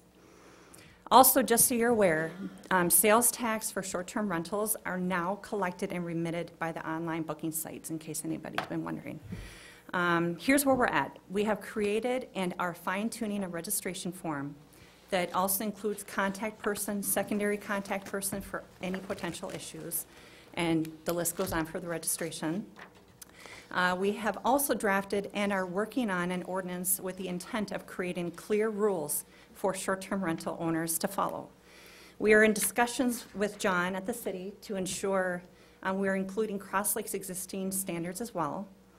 We are proposing a short-term rental license fee to offset any administrative costs for the city to manage this. Our focus is to address the main concerns around noise, parking, garbage, maintenance, and septic system compliance. And we're attempting to make the application process simple and online so that the burden on the city staff can be reduced, as well as having the renewal occur during the slower off-peak timeframe in January. The license will allow the city to have a good registry of short-term rentals as well. We are ready to move forward as a committee and get things finalized, and we're hoping the city council agrees with us so that we can proceed. Thank you. Okay, don't leave. I'm not. So the short-term renter they're looking for the city to see where we're sitting at. You know, how do we support it? And if so, we got to direct staff to help them refine and, you know, pull the bugs out of the system and make it work. The licensing registration fee is to cover the cost of the burden that we're going to put on police, staff, fire, whoever might be that. So it's going to be kind of a guesstimate And the as site. to what it is. To create the site as well. Yeah, and to create the site and manage it. So I guess, you know, I want to open it up to discussion by you guys. How do you feel about it? Well, I've got a couple of questions. First of all, are the homes, or the property, I should say, being looked at to see what their legitimate capacity could be, and then restricted to that? And that is one of the things that we are discussing and we're fine-tuning as well, to see where we need to go with that. Well, what if Number of bedrooms, parking, septic size. I drove past one that I know has a septic system designed for 4 to 5 bedrooms, okay? There were 21 pickups parked there. Wow. So if there's only one person per vehicle. Were there any deer hanging in the trees or anything? No, there wasn't. That's what bothered me. I didn't have any meat to pick. But the thing of it is, that's 4 people per bedroom when you look at it as a 5-bedroom home plus. So if any of these vehicles were double, you were Well, that would not worried. be allowed, Aaron, under this ordinance. And this, I mean- creating this registration, it will weed out those very few short-term Okay. rental owners that are trying to Because, I mean, overuse it. I looked at that and I thought, oh, my goodness. There are approximately estimated about 250 short-term rentals in Cross Lake. Okay. So, I And mean, the and your story goes, regulations govern that they have to accept and adhere to local, like homeowner association rules? And yep, and actually the ordinance that we'll have, we had discussed that we would want each short-term rental owner to sign on this, that they understand that they have to follow the guidelines. understand and agree to. Thank you. And then we Thank have to you. put Yep. some administrative fines on it, so we're going to create some laws, and they're going to have teeth in them, and they're going to pay if they don't do it. I mean, that's part of it. That's But in order to move this forward, they need to start working with staff and police and come up with a plan of, Find out some of the costs and what staff has the So they're kind of ability dependent on to this, do. this group of us to agree with them or disagree and move it forward, or, Any thoughts on how many people it's going to take to run the system? 1 person, 2 people? I Half a think the person. biggest thing is just getting the site online up and running. But then as far as maintaining, I think we felt, and we spoke with Shar about this too, I think we felt that it would be minimal ongoing upkeep, if that's what, if I'm thinking answering your like question. inspection of houses to see how many pickups are there. I mean, things like that. Sure. well, yeah, there's, we're going to have to lean on the police to do some of that. That's part of what we have to figure out, Okay. the enforcement. But just if was we're wondering going to if- do something, we need to enforce it. Right. So I'm we just- got to commit to that. Do we have a feel for manpower? And I guess we don't really have a feel for extra manpower now. No, but I think generically speaking, if there are 250 in town, and if we charge them $200 a piece for a licensing fee, it's $50,000 that we have to work with to staff this, to manage. So it's And a we're still starting coming up point. with a We don't know budget what on it, it's going to be, but it's a starting point. Yep, we're coming up with a budget of try to determine what is it going to cost. Thank you. And, yep. And- So Don't under budgets, because it's going to take some work to. And we don't want to put them out of business, we just want to legitimize them, and we want to protect the neighbors next door. I mean, that's what the whole intent of the thing is for. Yep. 'Cause so And it's many been a of them do great group feel- of people to work with. I tell you, when 5 of the VRB owners signed up for the the committee, I thought, oh, this will be fun, but boy, they jumped right on board, and they're in total agreement with it, so, Yep. yeah, a lot of support. Any other questions or So what thoughts? do you need, I motion? have a question. If the county imposes or decides to pass something, is the county going to charge too? Well, they are discussing that, and actually what they would like to do is increase property taxes on these short-term rental homes 2 to 3 times. And where I'm fighting it personally, and I've been emailing the Department of Revenue, I've talked to Carrie Rude, I mean, this is a whole nother topic. There's been a lot of work put into it. Yeah, I mean, for one of my rentals, I pay $10,700. Well, that's less than what Zorbas pays. So they're trying to reclassify them, and it's actually, there's a lot of people fighting. Jeff Forrester, the Minnesota Lakes and Rivers, he's trying to fight it too, but, It's a moving target, and that's why we feel that if we get on the leading edge of it, we might have a little influence or a little input into what ultimately happens. right.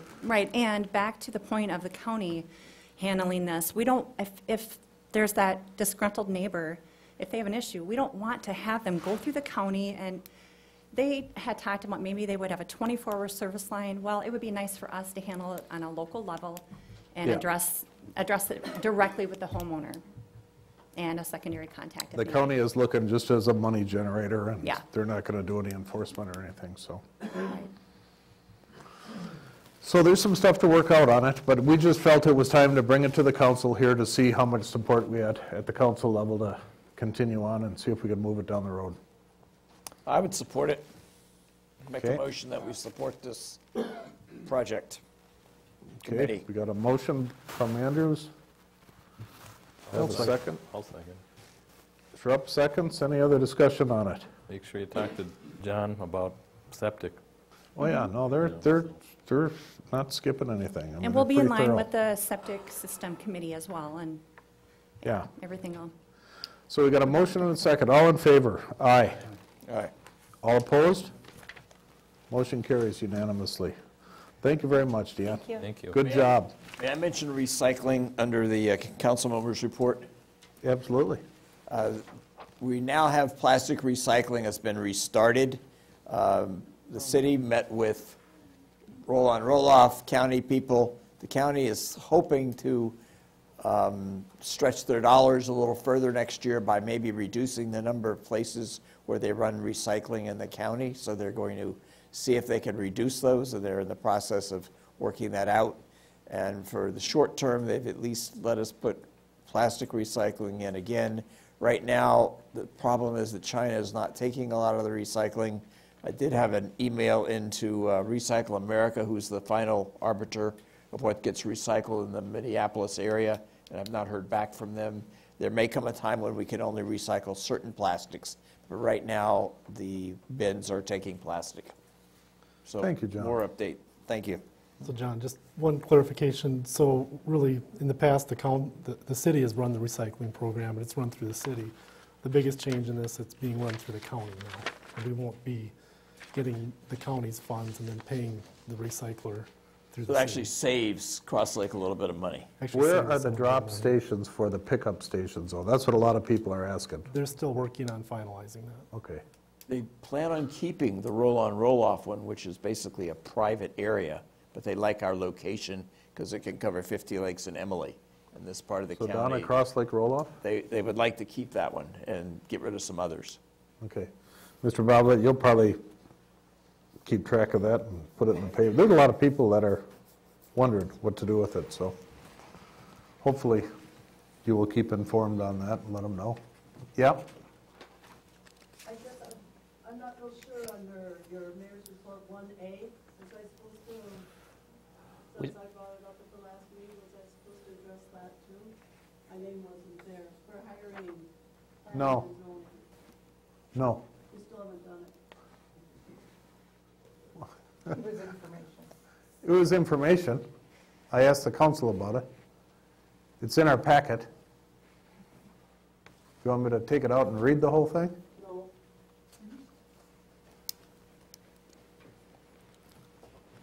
The whole point was that the council can't delegate hiring and firing, that they have to make the determination, and there should be a motion to hire those two individuals in planning and zoning by motion from the city council. No one else has the authority to hire or fire. You can't delegate that away. You can delegate the process up until the point. So but you still did we have to never approve. make a motion to do that? No, I don't remember one. Oh, well. So I so move that we hire. Second.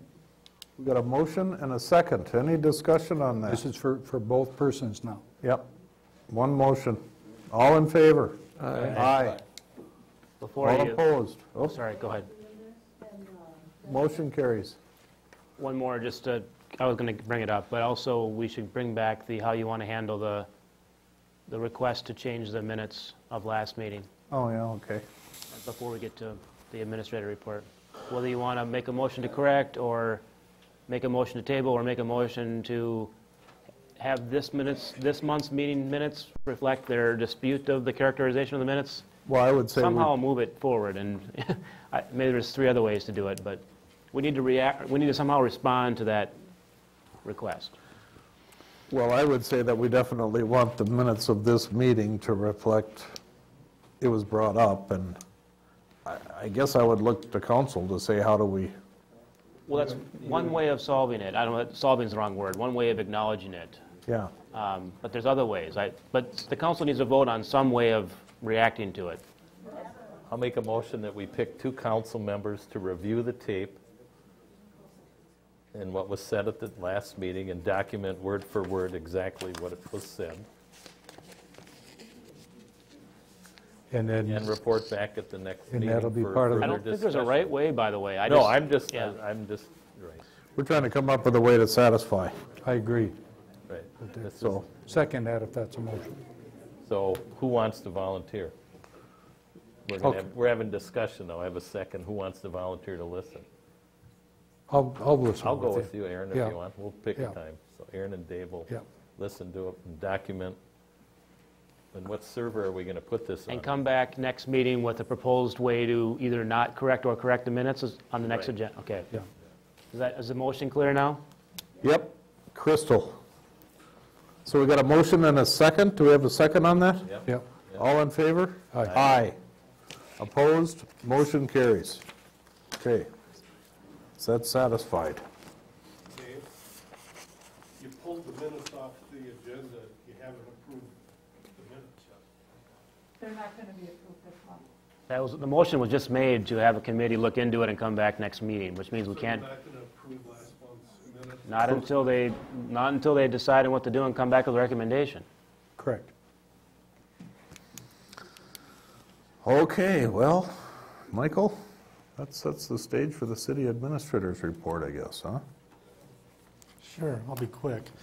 Item F1 is a copy of the engagement letter for the 2019 audit. Real similar to last year. Clifton Larson Allen is proposing to do our audit for the same price, which was $25,500. I so move. I thought they did a good job last year. Okay, we got a motion. I'll second it. We got a motion and a second. Any discussion? All in favor? Aye. Opposed? Motion carries. Okay, the second item in your packet, item F2, is all something that's really good. Brad, could you put that up on the overhead, please? And then just kind of focus it over to the right-hand side. What this is the preliminary proposed tax rates for pay 2020. And if I can go down to the bottom right-hand corner, at our preliminary levy hearing, we had a 9% adjustment over last year. And when you calculate what that adjustment means as far as a tax rate, which is applied to the taxable value of the properties within the city, we're looking at a 0.307% increase over last year. So you can essentially raise additional funds with the same tax rate. So if your valuation stays the same, you're essentially in the same place. The reason for that is new construction. If you see about in the middle of that page, new construction is about $16.5 million is what added to your taxable value over the last 12 to 18 months. So that's council information. And we'll be discussing that more at our next budget meeting. Okay? Fabulous. So that's good news. Wow. That can also go the other way, which a lot of people experienced, a few years ago.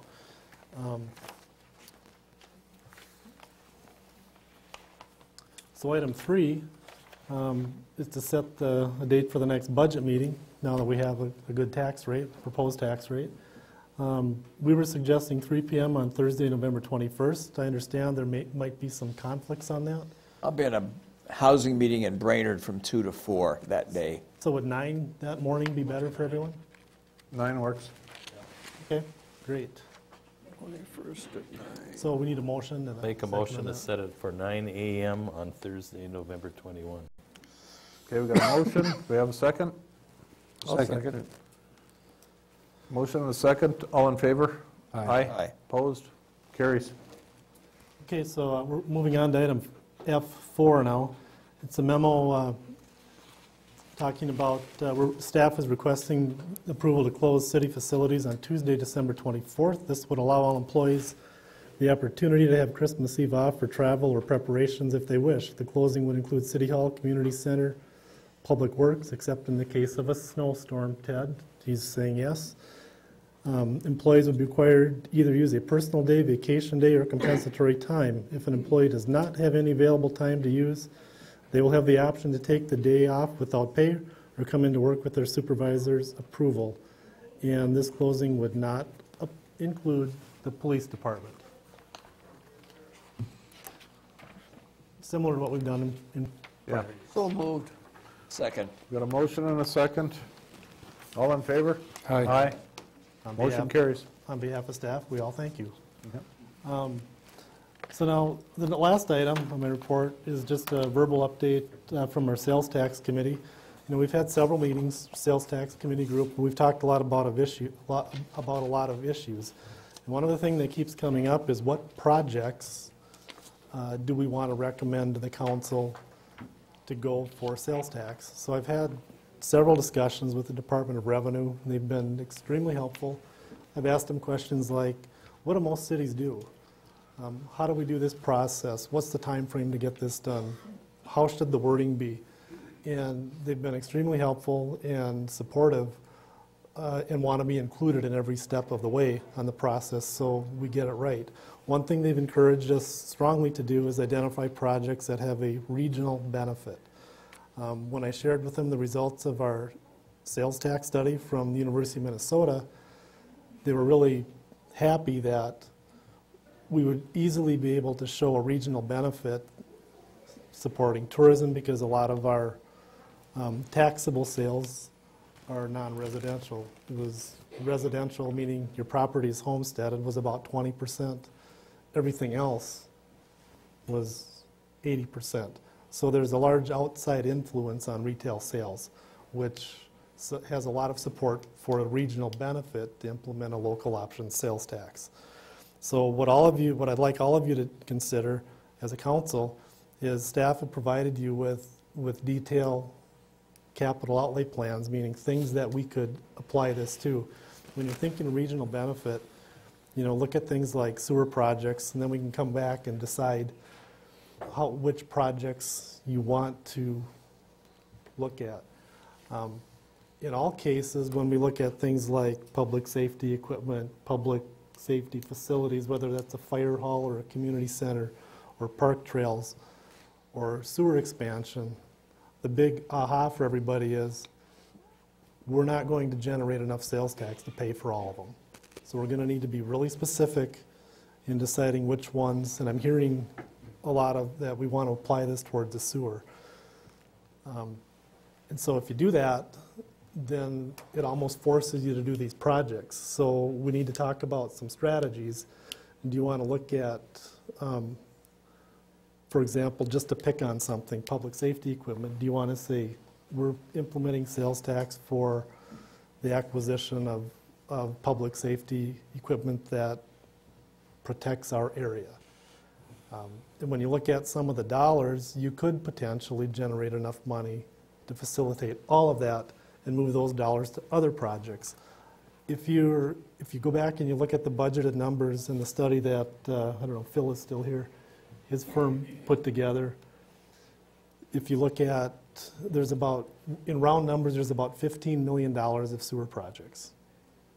Including roads or just sewer? Just sewer. Okay. Even at 1%, it's questionable whether or not you generate enough money to do all of those projects. So in talking with the Department of Revenue, some of the suggestions they have is saying be specific on your projects, because when we put this to a vote, the voters are going to have an opportunity to say, I want to do this project and this one and not this one. So we need to be careful how we group those, was the terminology he used.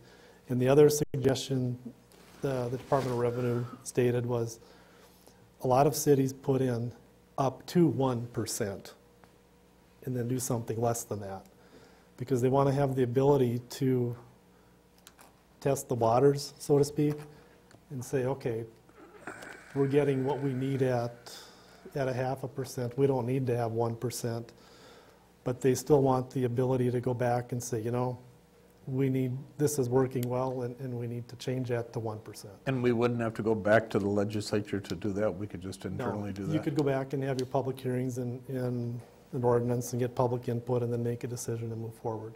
It's a lot more to it than that, but it's a lot easier to do. So your language would be up to 1%.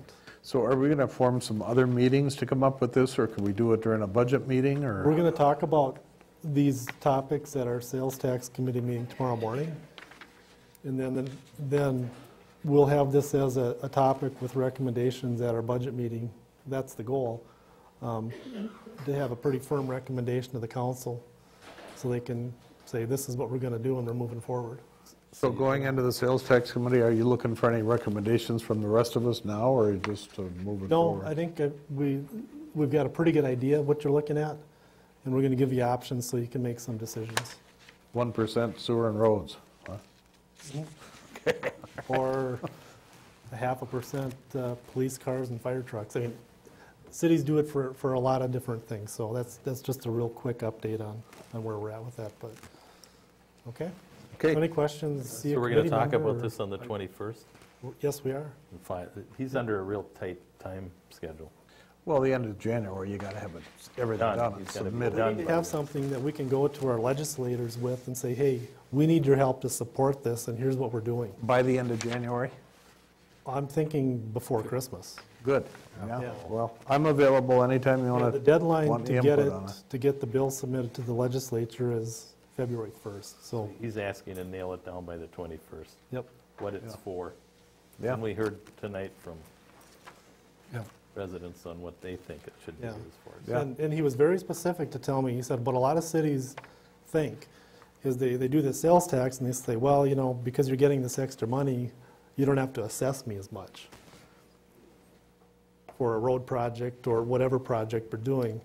And what the message delivered to me was, that's not the way to look at it. It's not a regional benefit to lower somebody's assessment, but it's a regional benefit to reduce the overall levy impact on all the people that are paying for that.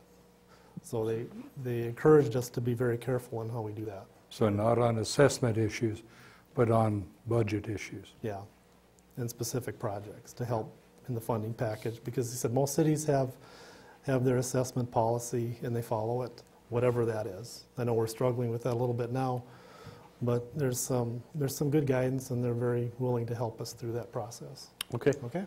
Yep. That's all I have, unless you have questions for me. Thank you. Okay. Come on up, John.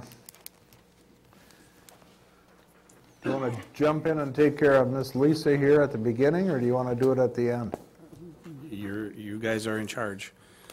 I'd kind of like to hear that if you don't mind. Certainly. She's still here? Oh, yeah, she is, yeah. I don't want to bring up the person's name or the address because I don't think they're here to defend themselves. So just in general terms, we issued a permit back on the 12th of June for the individual to build a new pole building on 5 acres of land that he owns. It's zoned residential.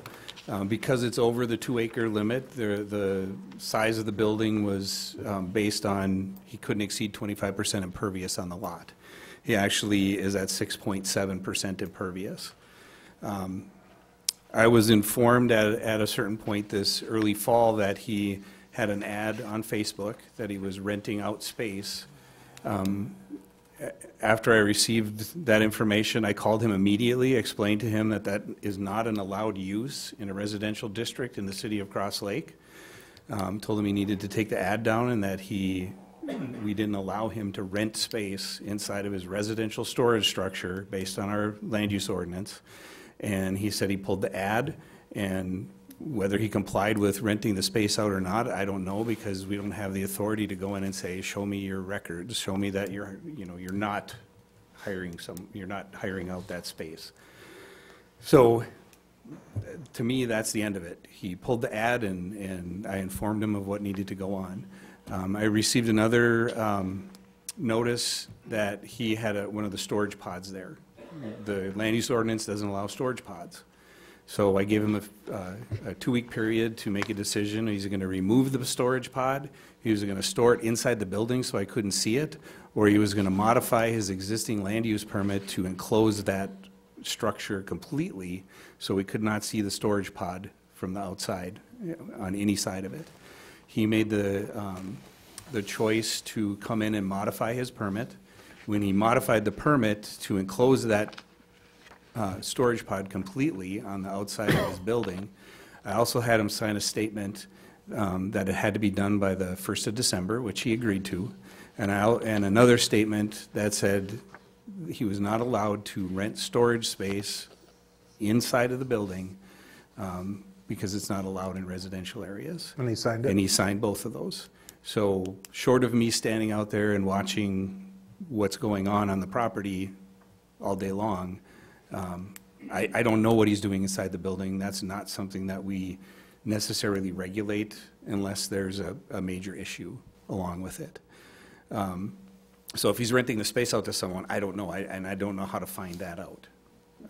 That's not, I agree. I don't know if But I Brad think the agrees. biggest complaint was traffic. Yeah, And- now, that's a private road. He has an easement across their property. My suggestion would be is look at what the easement says. What is he allowed to do there? Is it ingress and egress only for the residents? If that's the case, and he's having people come in and there's doing a business there, that would be grounds for a civil action on their part to preclude him from doing that because it doesn't meet what the easement says. So that would be my take on this one. Do you have any additional relay that? I questions? mean, did you get that? Yeah. I don't regulate what happens on an easement. It's not part of my job, what I do. Okay. So, does anybody else have any questions? I guess I'm going to ask the owner, I mean, do you guys have any more comments or questions about it? Well, he's storing boats. He said he's doing it for nothing. Now, would you do that? Would you put up a $200,000 building for that? It's kind of after the fact, and I don't know if I'm going to do that. What my concern would be is with safety and traffic and kids. That's where I. They should come up here. Yeah, you should come up and state your name and address if you want to talk.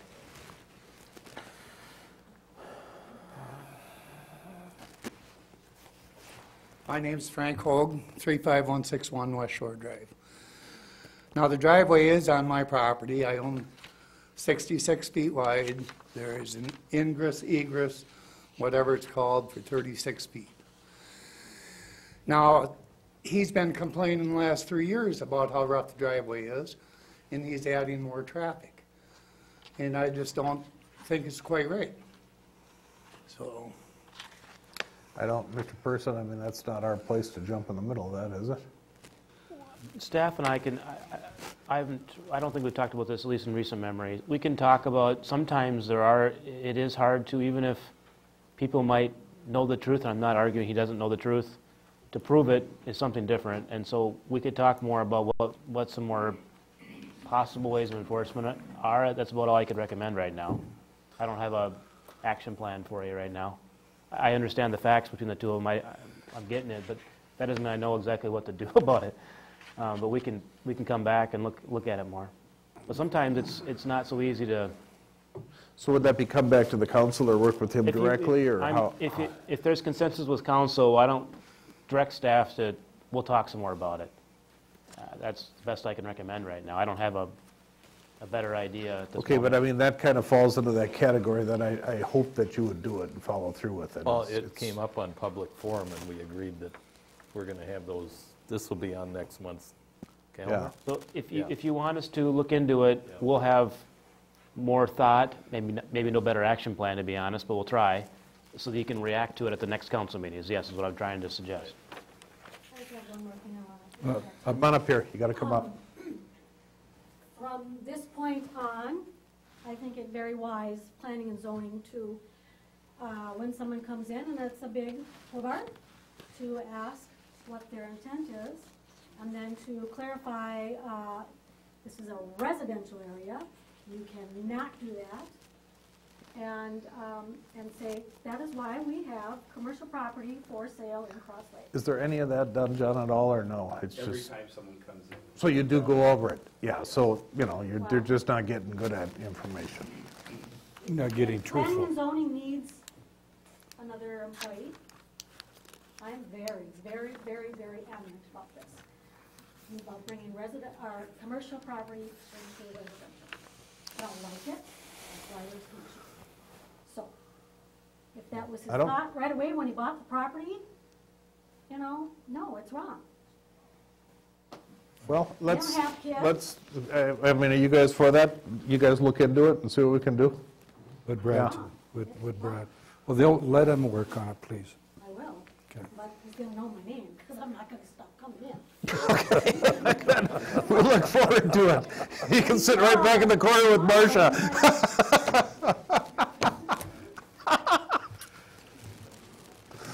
All right, go ahead. All right, thank you. I have several items on our agenda. Item A is a recommendation from the Planning Commission for a meets and bounds subdivision.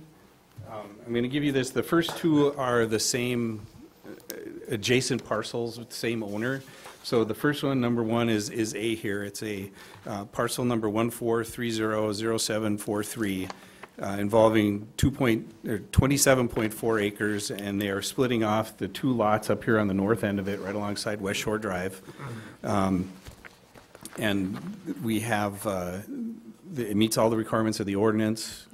The recommendation from the Planning Commission is to approve, and we also have a recommendation, and they've already paid the park dedication fee in lieu of land given, which they can do also. But we need a motion and action and a motion for you to approve this with accepting the, in this case, $3,000 park dedication fee. So you got two parcels on the top of the page there. What are the two on the bottom? That's the next item on the agenda. Okay. And also move number one. I second it. Okay, we got a motion and a second. Any discussion? All in favor? Aye. Aye. Motion carries. So, and the second item, and you guys have it there, and I guess I can put this up too. Sorry, I didn't put the first one. This is the second item. It's the bottom one that you saw in there, and it's the same thing. It's a recommendation from the Planning Commission to approve the lot split, creating two new lots right along West Shore Drive. They meet all the requirements of the ordinance, and we also have they've already paid the $3,000 park dedication fee for those two new lots. So we need a motion and action on that. Okay, do we have a motion on it? I'll make a motion.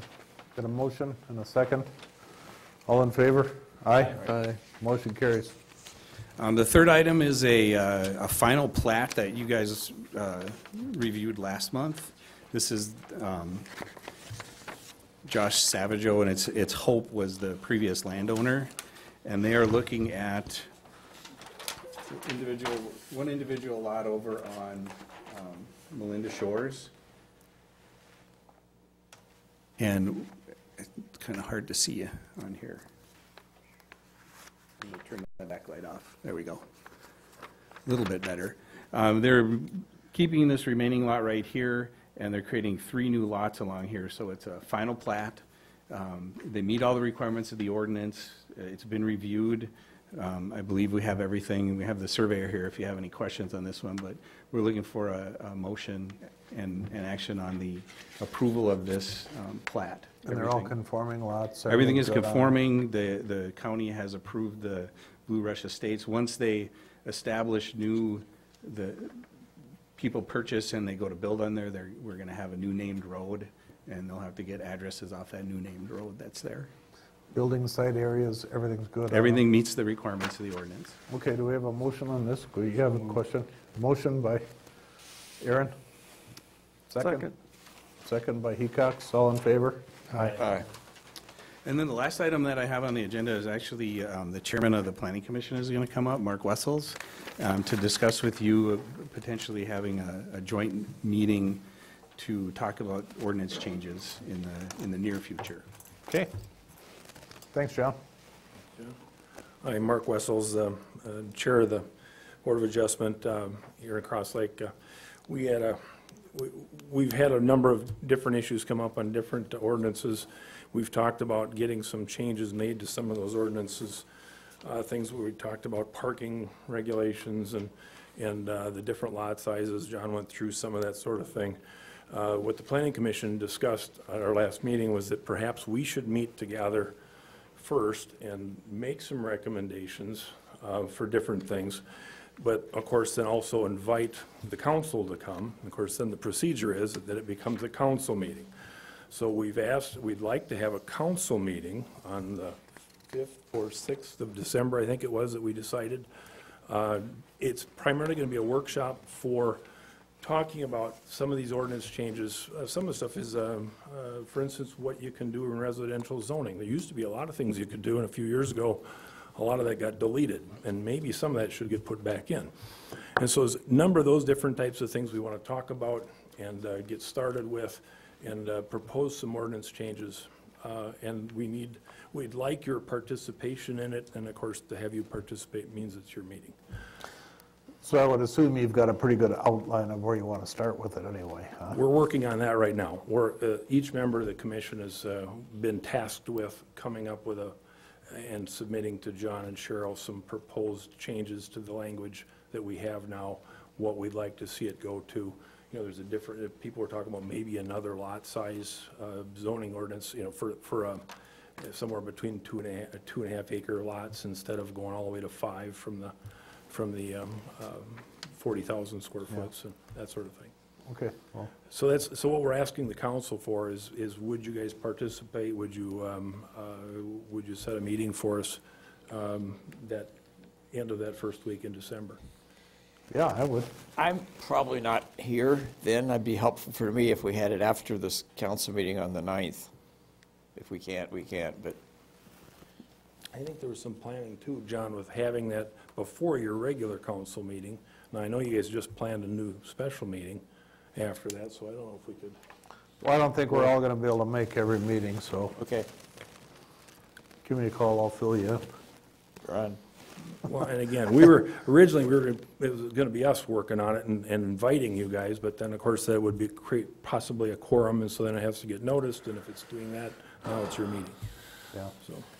I don't know, how, Dave, are you available on the? How about the 6th? 6th, is that what you said?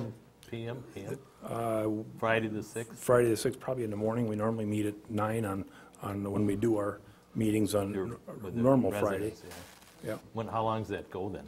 Well, it'd just be a workshop, maybe a couple hours. We could Their limit it. normal meeting is not on the 6th. Yeah, it's not a normal meeting. We don't have one this month because we don't have any applications. Oh, okay. So it's not going to be a normal meeting, and normally it would be the last week. It would be the end of in the morning November. on the 6th, is that okay? That's all right with me. Yep. 9 o'clock? 9 o'clock on the 6th. Char, can you That's a keep Friday. track of all these meetings and give me a little recap afterwards? Okay. You need to make sure you got the comp plan. When you're changing these things, you take a look at the comp plan. Right. So we're working on that, getting a bunch from all of us independently. We're going to come together and talk about those different things and try and, I don't know if we'll get anything for sure changed that day, but hopefully we can get a couple things at least headed the right direction. Okay. Sounds good, thanks. Do you have a motion on that? So move. Motion to what, approve the? Special meeting on December 6th. Okay, we got a motion. 9 o'clock. There's a second. I'll second that. Second by Schrupp, all in favor? Aye. Opposed, motion carries. Okay, Mr. Lee. Good evening. Just a couple quick items. Requesting permission to purchase two 2020 Ford SUV Explorers for next year. Delivery time is about 90 to 120 days. They'll be replacing a 5-year-old Explorer and a 6-year-old Taurus. Total price $66,300, give or take, for the two squads, or two vehicles. They will be set up as squads later. Total cost for both probably between $56,000 and $58,000. Each? Each, yeah. But that's with computers, everything. That's computers and everything, and they're, you know, so right now in the budget, we've got $130,000 for both squads. We can probably see some savings. I'll have a little bit more information come before the. I'll make a motion to purchase. I'll second it. Okay, we got a motion and a second. And like I asked you before in private, just try to stretch the bucks as much as you can when you change the lights. Yep. Yep. We spend a lot of money up here. Huh? Okay, we got a motion and a second. All in favor? Aye. Aye. Motion carries. Secondly, Officer Brunhuber, who started part-time or full-time with us in May, has decided to go after another career. So he'd like to remain part-time with us, but if you want to accept his resignation, and you know, we can put him on the part-time staff still. And then secondly, I'd like to work with Mike and try to either do one of two options, see if we can make arrangements with one of our other part-time officers to come work for us full-time, or if that doesn't work, we'll have to look outside and post it and go through the whole interview process and field training program and the whole thing. He was a part-timer that you moved up to full-time, correct? Correct. And now he's just going to go back to part-time status. He's just going to go back to part-time status. And this is for a career move, because he wants to go a different direction. He wants to go to a different career, correct. Then I move we accept his letter of resignation. Okay, we got a motion? Second it. And a second. Any other discussion? All in favor? Aye. Opposed? Motion carries. And then the second part of that? Let Mike and I negotiate and bring to the Personnel Committee our recommendation on what we will do to fill that 6th full-time position. But you would need permission now at this time to look at a replacement person. Am I understanding this? So we need to have a motion to retain another full-time police officer. Correct. Okay, so I'll make that motion. I'll second it. Okay, we got a motion and a second. Now that goes through the committee too, right, to do, I mean, just so we follow, yeah. Yep, we'll bring that through the personnel committee. Personnel committee, that's what I was lost. Okay, we got a motion and a second, all in favor? Aye. Motion carries. Thank you. Yep. Ted, is he coming up, or is he, you sleeping back there?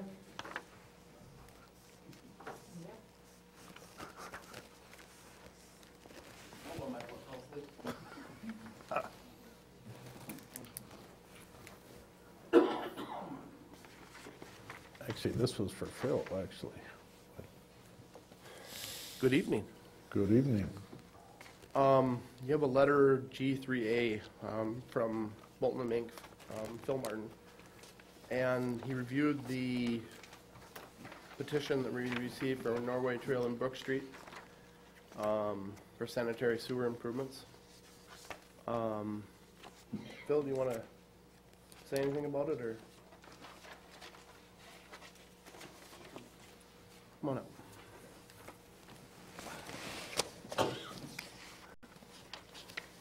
Mr. Mayor, members of the council, I think actually I didn't listen very well at the last meeting because when I reviewed what Shar had actually written for what your motion was, I jumped the gun. Your motion was to have us come back with a proposal, I think, to look at the front footage on the petition or the request. And it seemed pretty straightforward, so I just had one of my staff take an hour and kind of total up the footages. And then provided that to Mike and Shar and Ted, and then there was called to my attention, well, we were looking for a proposal to do this, and then that raised a lot of questions about, well, is it a valid petition? And so essentially what you have in front of you is this letter that basically, from a very raw standpoint, we looked at the information that was provided, and I'll say very raw because I'm not judging it as a petition or not a petition, but one of the questions that is really at the core of this, I think, is probably what drove this was, does this have enough support, or if it were a valid petition, is it greater than 35% of the frontage that is the improvement that's being considered, because that has a significance of if you consider going forward of either having a 3/5 vote, a simple majority, or a supermajority of the 4/5 vote. This is on the lines of a petition or non-petition project. So anyway, discarding what's valid or not, there's significant support frontage-wise for, as the request says, and as they label it, a request for sanitary sewer installation. We, the undersigned, request the city to install sanitary sewer along Norway Trail from Daggett Bay to Brook Street. There's another one from Brook Street then to the end of Norway Trail, and then also one from on Brook Street from Daggett Bay to Norway Trail. So as I looked at this, although we total this up, we also have concerns of what is a valid petition, and I don't know the answer. I've kind of said, you know, maybe the city attorney has some input on that, but there are some places where we expect a signature, we have words written in here. For instance, one of the examples is the Hans property. I'll just put this right up here so everyone can see it. The Hans property is not it's not a signature, it's words that say support installation and require all owners to hook up and use. Looking for a signature, got that.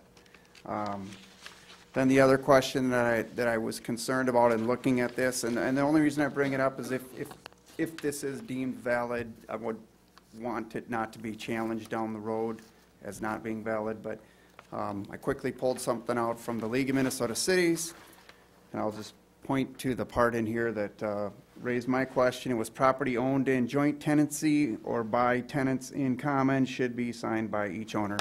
I'm not, I took that to mean if this was owned by husband and wife or partner and partner, however it lays out, that we would want to have two signatures.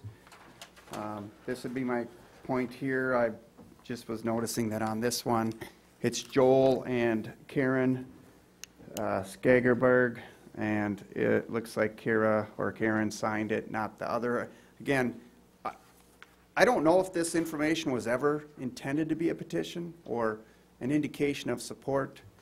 What I'm seeing based on the information here, there's a lot of support for this. Whether it rises to the threshold of being a valid petition, I don't know. But to get to the crux of this, and I'll flip this around, the green on this represents some form of support. The yellow represents questions, and the white or the red, white was nothing, no response, and red was they're opposed. If you run this across, there are segments of this that have clear support highlighted in green. This came to the point where in exchanges with Shar, the questions were, well, what would it cost you, what would it cost the city for us to go and validate this petition or create a petition that you could stand behind? And I think that my point there is simply, I don't know if they intended this to be a petition, and I've never been, I've not in the past been asked or seen a city go out and spend the dollars to get a petition for an improvement. So at that point, we decided to seek direction related to this issue and say, what do you want us to do with this information you have?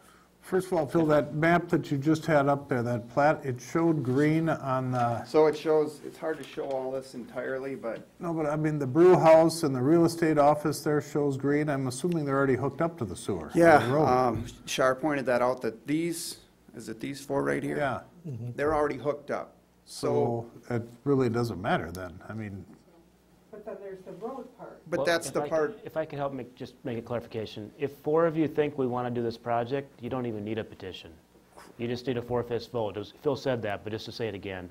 So if this is enough just to show from a council standpoint, there's a clear interest in the project, that's all you really need to vote yes. And if there's a 4/5 vote, you don't need to really spend engineering dollars trying to prove up to make damn sure it's a valid petition. So it's only if only 3 of you want the project, not 4. Now we better spend the time and money to make darn sure that that's a valid petition. But it's a moot point. It's a waste of time if 4 of you are going to vote yes anyway. Right. You know? Does that make sense? Yeah. You don't think 4 of us would vote? I don't know the answer to that question, but that's, if 4 of you are going to vote yes, then let's not waste time and money on that question. So do we take a show of hands Especially now and just 9:30 cut at it night or short? whatever time it is. Yeah. Who would like to see that move forward if we can? I don't think we have to decide tonight. Oh, Up to you when you make that decision. I'm just saying I thought that's what he was asking for. my recommendation is don't spend money with Phil on the design of other things, not vetting that. At least just do a vote. If you get 4, we don't need to spend 1 second with Phil. So you want to vote? Well, whenever you're ready to make that vote is all I'm saying. Correct, because let's just step back, and this was information that was provided to the city, and it raised the question, before you determined to get a proposal to do a feasibility report for chapter 429, it raised the question of, is this 3/5 or 4/5? And I think Brad's exactly correct. I would say it as bluntly as this. if the residents were hell-bent to get sewer installed and they wanted to provide you a valid petition to make sure that they could go on a 3/5 vote, then I would put it back in their hands and say, get us a valid petition. No maybes, No maybes, no- get none 2 of the blanks, signatures, no don't answer, have any right. words in there about this. I would put the burden back on the residents. I'm not saying that, and I want to give them credit. I don't even know that they intended this to be a petition. I think it was intended more as an indication if you're looking for places to extend sanitary sewer, we think we have a number of people that are interested in doing it. So again, like Brad says, if this is something you're worth pursuing down the road and you think you have pretty good 4/5 vote, then you don't even need this. I think this is on the radar. I don't have the paperwork in front of me. I want to talk to Ted. I wasn't suggesting you vote tonight, I'm just saying. No, I know yeah. that, but I think that this has been discussed before. Ted's brought it up many times. I just want to look at where you have it in the plan, financial plan. I think He's in the got it future- there, and, you know, we can't take it on for next year. I mean, this goes underneath the last one that I was harping about, so. But I think in the future, if we had a valid petition, it'd be nice, if we want to put it back on them to bring it at some point in time, then we'd have it. I think it'd be an easier decision to make. Right, well, and I think you have to look at it as, you have segments here, we won't do just a segment, and you have enough no responses or maybes that might throw a segment. Correct. You have to do the total, all of these streets, so. Right. And I think you'd want to make sure that when these petitions come forward, that they're clear that it's the sanitary sewer in reconstruction or upgrading of the road to paved surface, because there is Norrie Trail, which I think at least part of that is gravel. That might be why you have 4 signatures. Here, again, we shouldn't be speculating about what the petition is telling us. It should be clear. Clear, it should be concise, and everything should be, if it's a petition, again, I don't know that this ever was intended to be a petition, but the T's crossed, the I's dotted, all that stuff. That's all I'm saying, so. I think the person that brought it forward knows how to go there and do that, doesn't he? You asked me to go and get another petition. Another? Well, Aaron might be, but I'm not. Well, Let's just look at it Yeah. down the road here, and, because we'll be getting together. My point and- is, you could right. spend, even with a lawyerly drafted petition, Phil raised some good points. If a lawyer really wanted to object to something, did we do a title search? Just because some petition says there's 2 owners on it, did anybody do a title search to verify that? And what if there's 3? I mean, you could spend a lot of time and effort on that, which is a complete waste of time. Let's just vote 4/5, and now that would be not a valid objection to the project. That's all I'm saying. And we even could talk about it tomorrow at our sales tax meeting, because we have been talking about sewer upgrades, and we have to look down in the calendar to see what year it's in. I don't remember all that. So do you want us to bring it forward at the December's meeting with when it's scheduled or when it was scheduled on the 5-year plan? No, we can or- look that up. I Okay. think you got it in there. We'll look tomorrow. It's, I'm convinced it probably needs to be done, it's just when. Okay, so for now, it's, Dead. okay, thank you. TJ?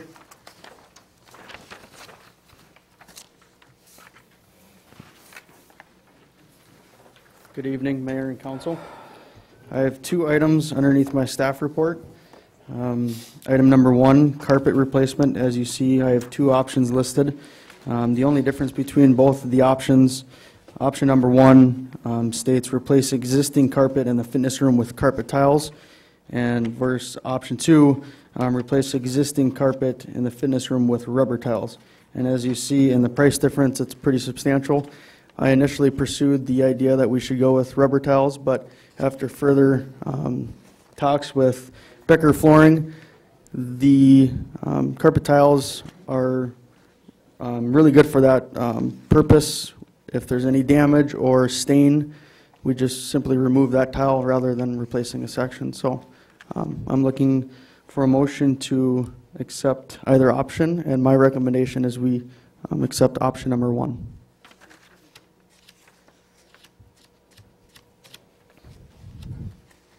I'll make that motion. We go with your suggestion to go with option 1. I'll second it. I have a question. What's the difference in lifespan for the carpet tiles versus the rubber tiles? I don't have that answer right now. I know that the rubber tiles their lifespan is pretty extensive, but I know that our carpet right now in our office, or in the fitness room, excuse me, was put in '07 when they did the extension to the community center, so that's a pretty good lifespan for that use, the amount of usage in that fitness room. That's 12 years, I guess. Yeah, yeah. One other thing I noticed on their TG, it appears to me that you could save $3,600 if you took the carpet out and got rid of it and moved the furniture, you guys. Have you considered that? It would be a lot of work. We could look into it. Look into it and see if you can, you know. I mean, if it makes sense to do it. Okay. It's cold outside, be an inside job. Yep. Okay. So do we have a motion? Did we have a motion on that? And a second? Number one. Motion and second. Okay, all in favor? Aye. Aye. Motion carries. On to number 2, titled Public Right-of-Way Management. The Parks Commission discussed prioritizing by most usable to create a database to identify issues on the right-of-ways, including such problems as encroachment, improvements, and et cetera. We first started this discussion in the commission meeting in regards to putting up signs on the right-of-ways. It was not very positive discussion, so we moved to a different approach, and we thought maybe developing a database with prioritizing by most usable, with pictures, logs, and just to get a baseline for future issues or anything that may arise in the future. God, can't you just give them away? God, these things just keep coming up. It'd be a... Put them back on the tax roll. Yeah, I think that's for later discussion. Right now, I'm looking for, the Parks Commission recommends to the City Council, the Parks Department work with planning and zoning to create a detailed right-of-way database. I so move. I'll second that. Okay, we got a motion, a second. All in favor? Aye. Aye. That's all I have. Opposed? Motion carries. Thank you, TJ. Thank you. God, those right-of-ways have been going around for a long time. Okay, we got another public forum.